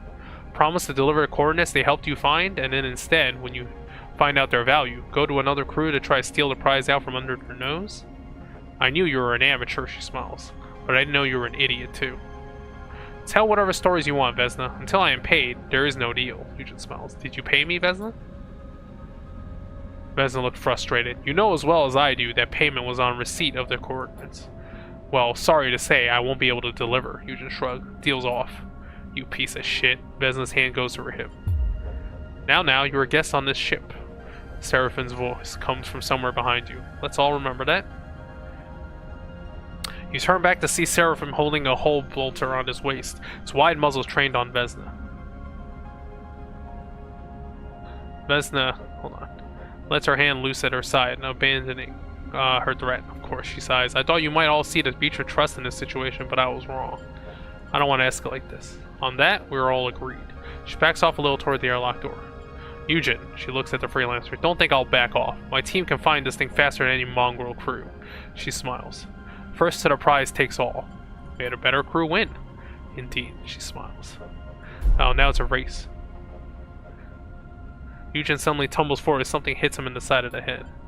Idiot. Seraphim stands behind Eugen, having swung the heavy muzzle of the hull bolter directly into his head. If you ever put this crew in danger like that again, Seraphim is right. Seraphim, Eugen catches himself on the wall. It's okay. Wipes a little blood from his forehead. I get it. That was sloppy. Your whole thing is sloppy. Seraphim bristles. This is how you get yourself killed. As much as I am enjoying this display of aggression and idiocy, Alyssa's voice comes from behind. We all still have a contract to complete. They push past to start suiting up, and now we have competition. We should leave. Seraphim slings the hull bolter on his shoulder. Cut our losses. Now wait. Eugen wipes the corner of his mouth with the back of his hand. All this, and you're gonna give up and turn tail? Shit. Seraphim sighs. You are right. Alright. Glides over to Eugen and pats him on the shoulder. Time for you to prove your worth. I'll be watching. Okay, well, problem. We are, like, desperately low on... Thank God we have this 6. We really needed it. Oh, yeah, we really needed that. Hopefully no more tests. Oh, never mind. We have the really bad one. Uh-oh. Oh, shit. Okay. The stress is, like, destroying me. All these dice are gonna break.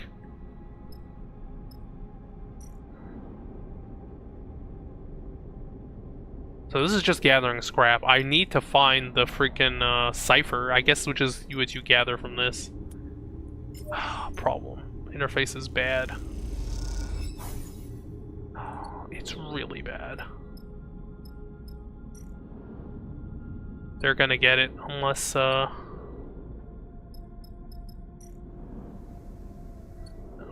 I repair my dice? Oh, you can't even repair yourself while you're on the job. Well, some of my dice are gonna break then. This is gonna be really bad. It's gonna have to rely on my contractors.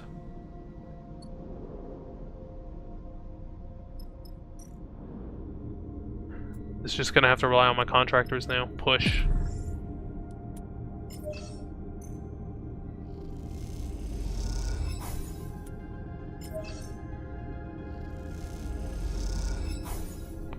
Okay.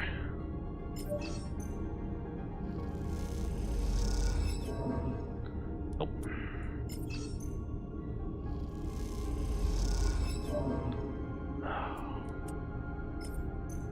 This is gonna break my final dice. Okay, I need 2 more. Alright. I think the stress is gonna break my final dice. This is super bad.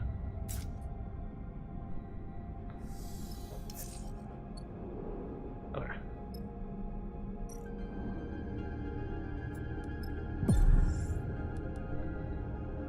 Okay.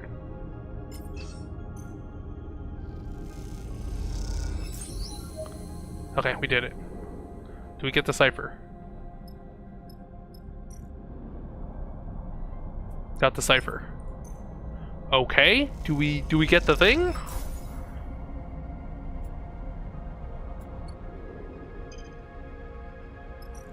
What is in here? Okay, well we have the engineer, thankfully. Okay, well we have this also.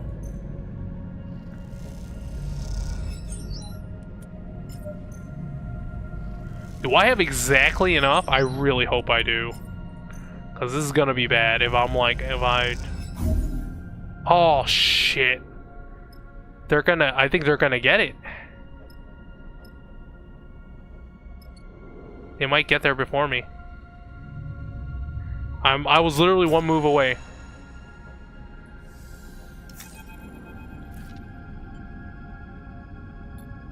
Oh. Come now. Oh, you took it already. It was empty all along. We pulled a stack of component crates out of the bay, but that was it. You're even stupider than I thought, Eugen. Those coordinates were a bust. She laughs again. Enjoy the trip back. You know what? I'm going back to bed. Wake me up when we reach the forest spit. Seraphim gives Eugen an ice cold look. So not only did you drag us into this fight, you did it for nothing. He's fuming. We got beaten to the prize, and there wasn't even a prize to find. Eugen's frozen for a moment. You realize this is the first time you've seen him speechless. We're leaving. Enough of this. In 1 minute, we're out. I'll see you in the cockpit. What the hell? Oh, so he didn't... Okay. Hold on. Oh, you have to leave?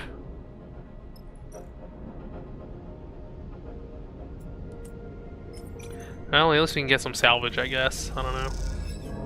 Not that this is enough to... Oh, this might not even... Oh, this went really badly, actually.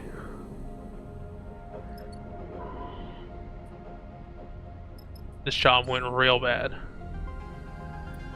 Oh, you get -5 stress during the travel. Okay.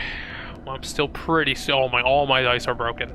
Eugen spent the journey back to the far spindle, avoiding Seraphim as best he can. Might be that he is afraid, but to get the feelings more likely he has been making himself scarce out of a genuine sense of regret. Seraphim, however, doesn't see his behavior so favorably. Slimy shit won't even show his face.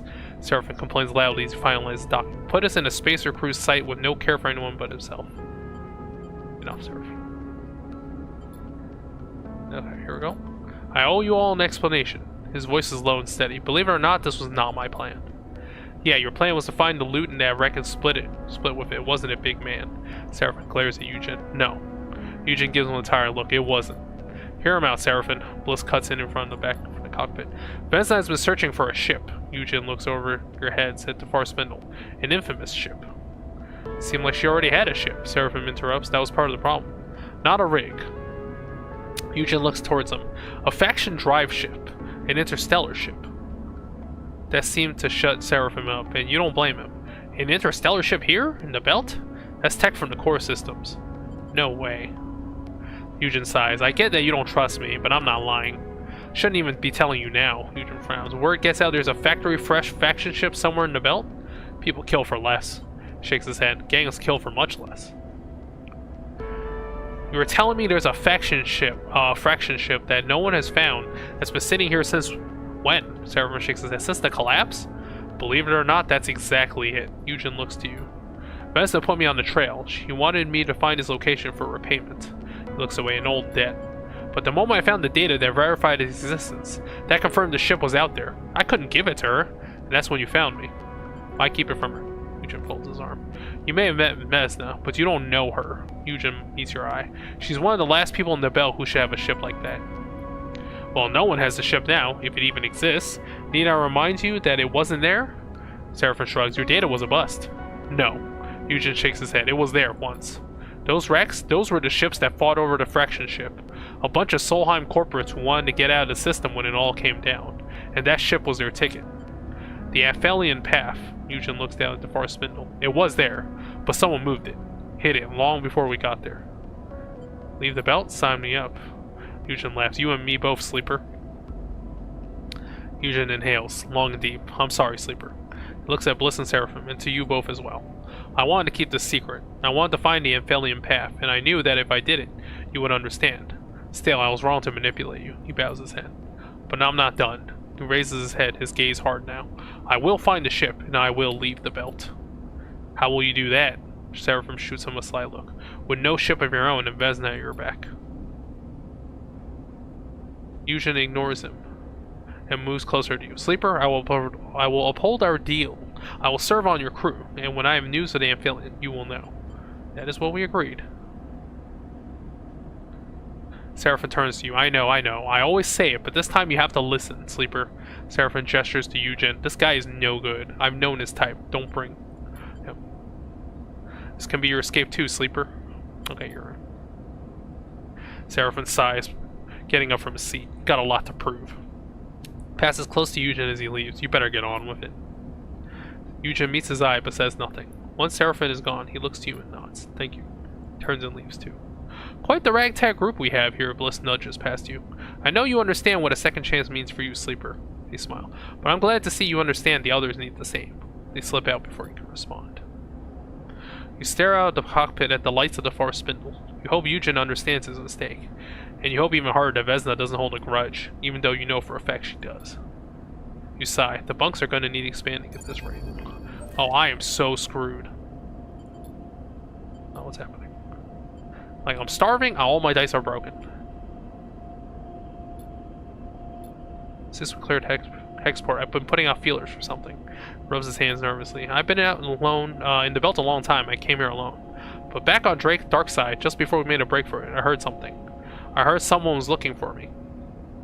He pauses, trying to organize his thoughts. Who's after you? I also heard something else. They said the person looking for me claimed to be my sister. He waits for your reaction. You have a sister? I did. Yeah, or I do. He shakes his head. But I don't even know if it's really her. Just because someone says they're my sister, well, I can't be sure. The thing is, I haven't seen my sister in a long time. I was still a kid when I left. So was she, though I don't think she would like to admit it at the time. He smiles to himself. I know you don't remember how it was, back in Darkside, I mean. He sighs.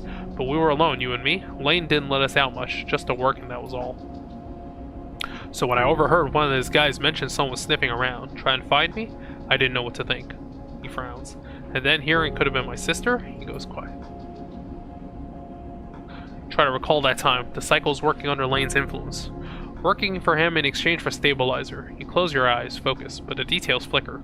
The images collapse and reform. Has Seraphim told you this before? Was this all part of your plan? You wanted to go find her. Yes, he shrugs. It changed things for me. The thought that she could be out there. Don't get me wrong, I wanted to get you out of there too. He pauses, and you sense he's finding this difficult. I know it doesn't matter now, but I told you about her back then before. Sorry, I don't remember. Since we got away since Hexport, I've been asking around, speaking to spacers, traders, and like I said, something has finally come up. It seems whoever was trailing me left Darkside pretty soon after Utsubo caught wind of her sniffing around. I doubt they made her feel very welcome, but I managed to get a name. The name she gave, Luz, wasn't my sister's. But that doesn't mean much. It gave me something to follow. She bounced from the wash a little. Forest spindle flotsam, not sure why. Squints at a loose wire. The last thing she did was book passage to Wellspring on a Lotic freighter. That's it. That could have helped. I wanted something concrete, something clear. You want to help? Now's your chance. I want to go to Wellspring, Sleeper, to know if it's really her. And if it isn't, to settle what needs settling. Let's do it.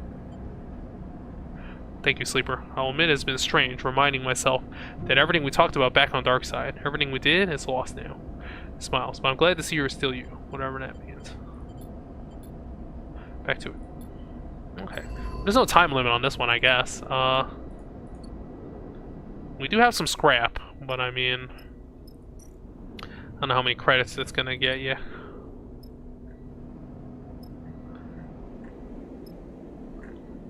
Oh boy, we're gonna have to repair, shit.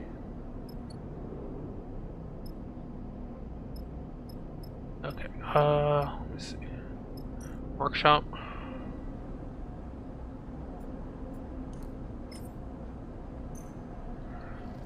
Let me scrap.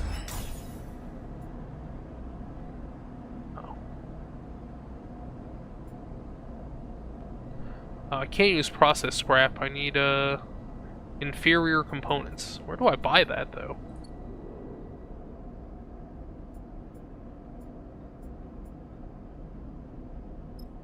Can I use raw scrap? No. Maybe I could buy the, hold on.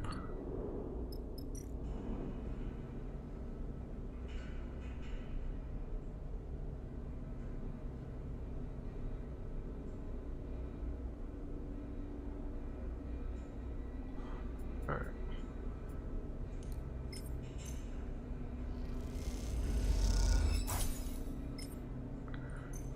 Oh, you get some cryo too. Okay, well, how much scrap do I get from this? Oh, you get one? Oh boy, all those broken dice is like super bad. Oh no.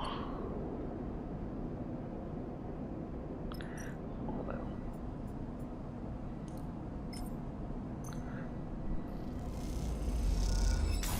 The broken dice is extremely bad. Holy shit. Okay. Alright, let me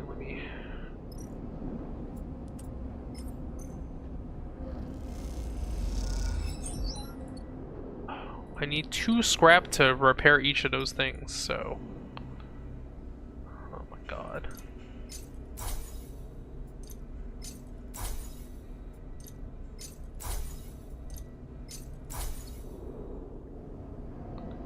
Oh boy, it's super bad here.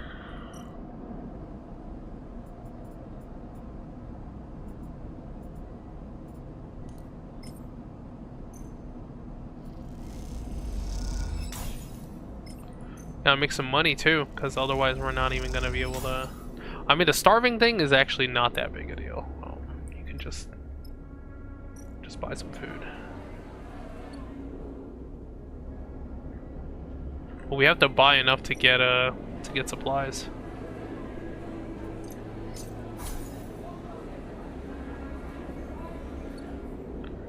All right. What do I need?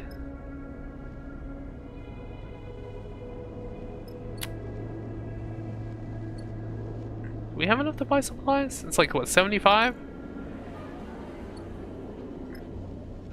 I might actually just go off on another mission right like afterwards, but where can I buy the supplies? I think it's up top, right?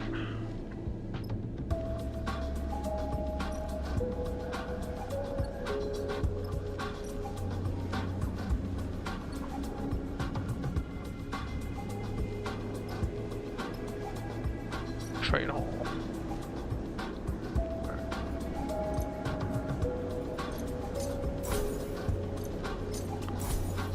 Well, I need to stay at least one more cycle. Cause yeah, I have to get rid of my freaking my stress.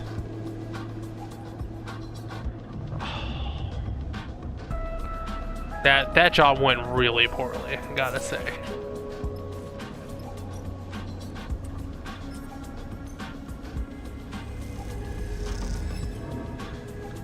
Wow. Oh my god, I can't even recover any of the stress. I mean, it's 80%.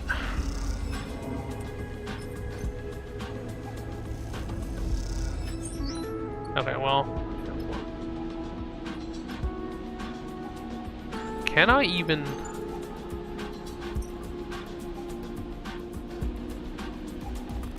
What time is it? Do I think I can finish this? Screw it, we're going. Not having enough, like... Not having enough, not having anyone who can hack computers is so bad in the beginning.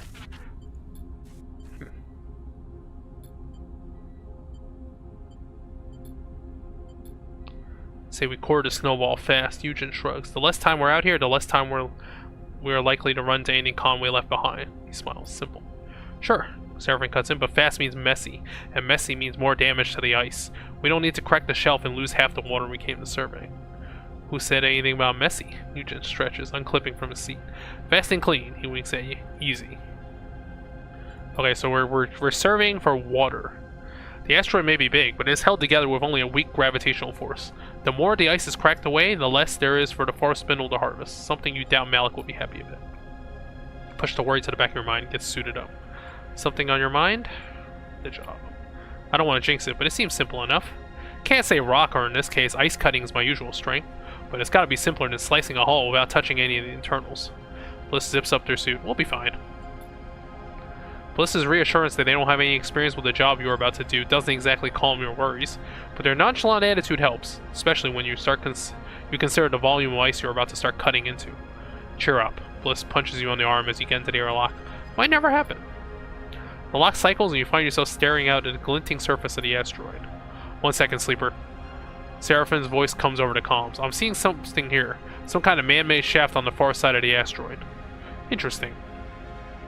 Eugen is stood beside you on the, I don't know if it's a typo, in the airlock, but in this vacuum, you only hear him through the comms link. Crews sometimes stash goodies out in rocks like this. Let's take a look. Pats you on the shoulder. Just hold up. Seraphim's voice cuts through. The survey is our first priority, and the integrity of the water ice. Hunting for buried treasure comes dead last on the to-do list. You can almost hear his eyes roll through the comms link. Don't get distracted. Squint at the rock and spot a dark recess, just over the curve of the asteroid. That'll be the distraction then. You refocus on the ice sheet. Time to get started. Alright, so we could do the shaft, or we can get the... let's get the... Well, our engineer... Unfortunately, our engineer does not have a good roll. We're working on the shaft then. Endure.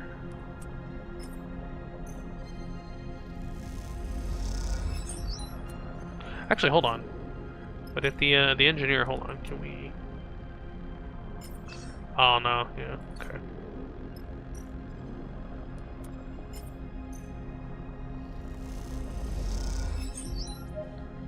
Didn't stand the chance. Okay. Okay, what happens? Oh, we're in a derelict bunker. Oh, you can get some. God damn it, more interface. Oh, but this is the danger one. I don't think I want to do that yet. We'll take some time with this one. You know, slow and steady. There's no time limit. Oh, there's so much to survey. Okay.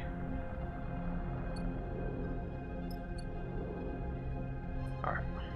We have enough supplies. We can just Yeah, I have no idea what happened with Junie.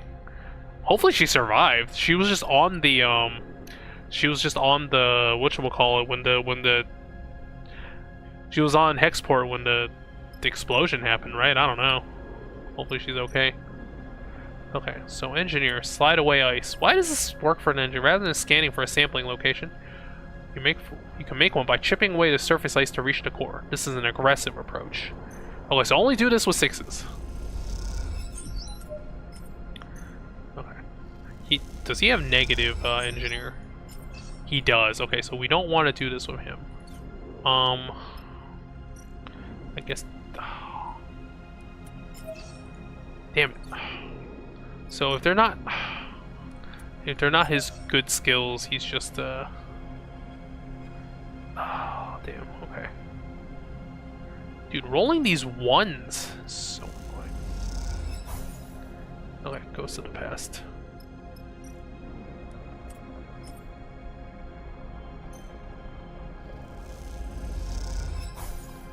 Damn, plus stress already? Shit, okay.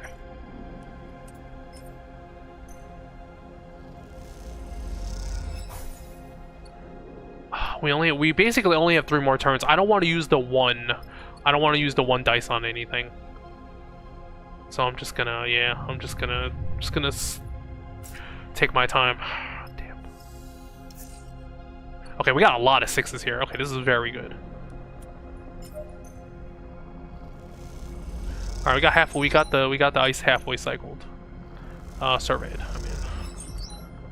Oh, we have enough. Okay, good. 100% positive. Okay. Oh, we have to keep going? Oh, are you serious? Okay, well, this is indoors, so I guess this is fine. Frozen core.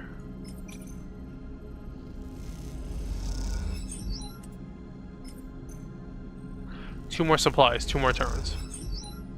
I think I'm gonna... Do I want to risk it?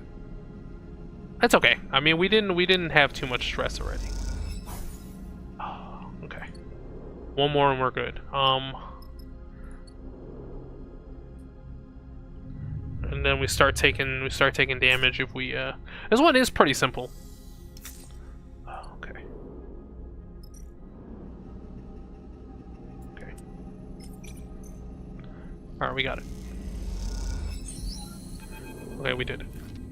The sample core, a long and weighty cylinder of cloudy ice, comes up out of the borehole cleanly. It glows in the sunlight, catching the rays in its frosted interior. Nicely done, Sleeper. Bliss chirps through the comms. I've never cored an asteroid before, but the result is pretty. I guess I ran out of time. And Junie didn't, hopefully she made it off the station. But the result is pretty. Let's just hope it's drinkable. Let's not melt it down for liquid refreshment just yet. Seraphim chimes in. It's likely packed with unpleasant impurities. The question is, are they the kind of impurities the far spindle can filter out? Let's get it up to the ship and we can run the analysis on the trip back. Seraphim pauses. And before you get any ideas about digging around that asteroid for some more, remember that if we break away any of the ice, Malik will likely dock our pay. Okay. That's what we do. Okay, so that's one. Oh, that's cool. Engineer.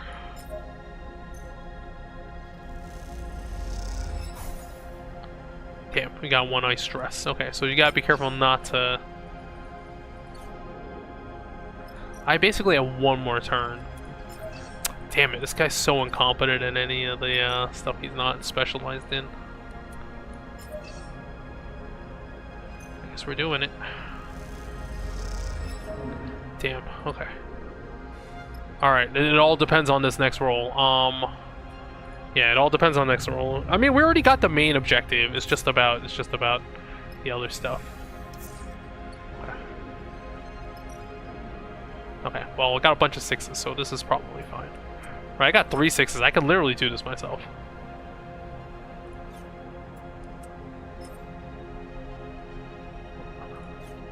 Yeah. Well, let me use the one that's about to break first.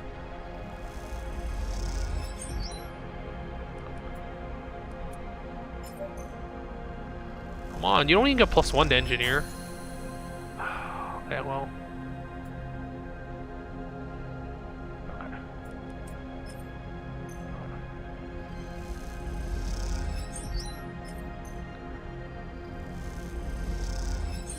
Alright, we got it. What do we get? A distorted female face, further refracted by the surrounding ice, stares at you from the terminal with blank white eyes. You move closer, straining to hear her voice, but the recording is silent, or perhaps the terminal's audio output is broken. All you can do is watch the pale face as it contorts through the corruption and noise. It could be explaining some important secret long forgotten, or just recounting a personal anecdote. It's hard to tell.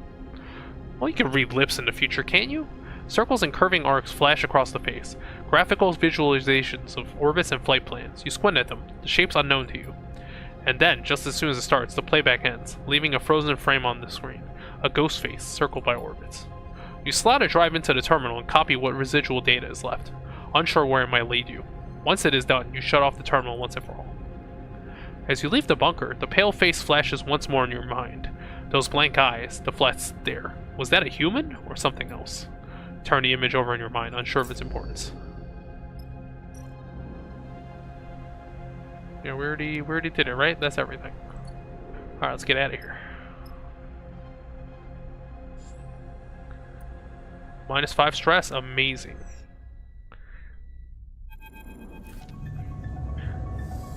On the journey back from the asteroid, you poured over the test Malik had given you to run, improvising the necessary equipment from your mess. Each one produced spools of data, much of which you couldn't parse. Arriving into the vicinity of the far spindle, you broadcast these strings of data to Malik's personal terminal in the Springtide, as instructed. Despite all the preparation, you are still surprised when you find Malik standing at the far side of the docking tunnel as you leave the rig. Sleeper? He nods neatly at you. I thought it was better I come down here away from my crew to discuss your findings. And the findings were? Straight to the point. Clasps his hand. Good. As I suspect, the asteroid was indeed rich with water ice. Thankfully, the contaminants can be dealt with. He speaks matter-of-factly, betraying little emotion. With the data you provided, I should be able to convince the Far Spindle administration of its worth. And we're good then. That remains to be seen. Before I make payment, I would like to ask if you saw anything else of consequence. Anything to share with me that might affect my dealings with Far Spindle. He folds his arms across the chest. I would prefer not to have any surprises when they retrieve the water. There was a shaft. Interesting. Malik smiles. It is likely of no consequence, but if there is something of value there, it could play to my benefit. I will mention the potential of additional salvage to the Far Spindle administration. Given the data, it doesn't seem to have impacted the ice. Malik reached into his pocket and produced a stack of cryo chits, bound carefully with a string of paper. 250 cryo, as agreed. Take the chits and quickly tuck them away. With that, our business is concluded, Sleeper. Malik nods slightly. I must speak with the administration to negotiate the release of my ship, and then prepare for immediate departure. The Syndicate will be eager for my successful return. Thank you. Malik bows and turns. Should our paths cross again, I will see that it will be to your benefit. Didn't they say that he has some system or whatever that's good for me? -1 stress. Oh, that could be useful. -2 stress if... Oh, okay, so if they're fully stressed, you can, like, de-stress them. That could be good.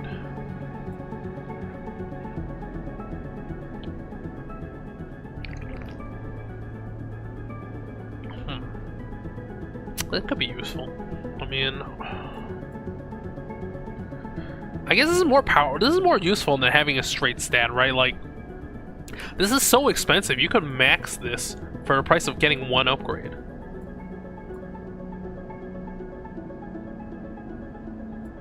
So going to the -2 crew stress, this encourages you to keep pushing them, right, until they fully stress out, and then you can de-stress them from the breaking point.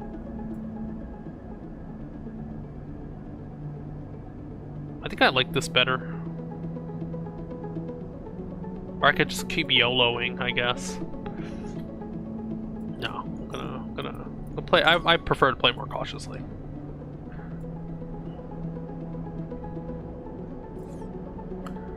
Okay, still starving.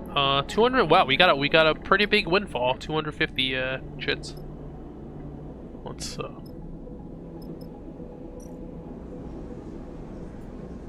we can get some supplies. Fill up on fuel.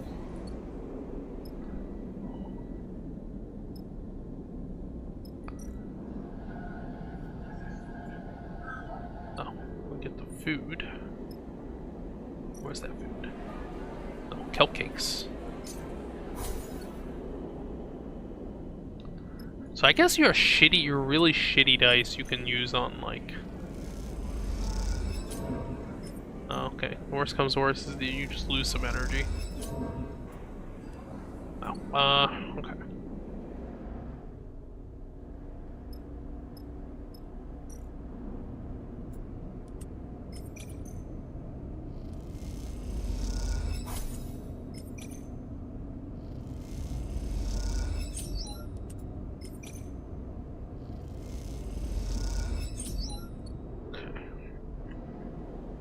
That's exactly enough to fill up on energy. I wonder if there's a way to, like, fill up your, to repair your dice without, like, before they're having broken. Because, like, only having 1 durability on the dice feels real bad, I gotta say. Alright, we're in a pretty good situation again. I mean, I hope Junie survived. Like, we got some NPCs and Nia and Femi. Hopefully they survived. Let's see. Find Seraphin's sister. We gotta help Nemba. That's pretty minor. That's fine. Export. We have a couple Hopefully we won't get screwed over. Yeah, I'm really curious about where this goes. I might do another session later tonight. We'll see. Alright, guys. Well,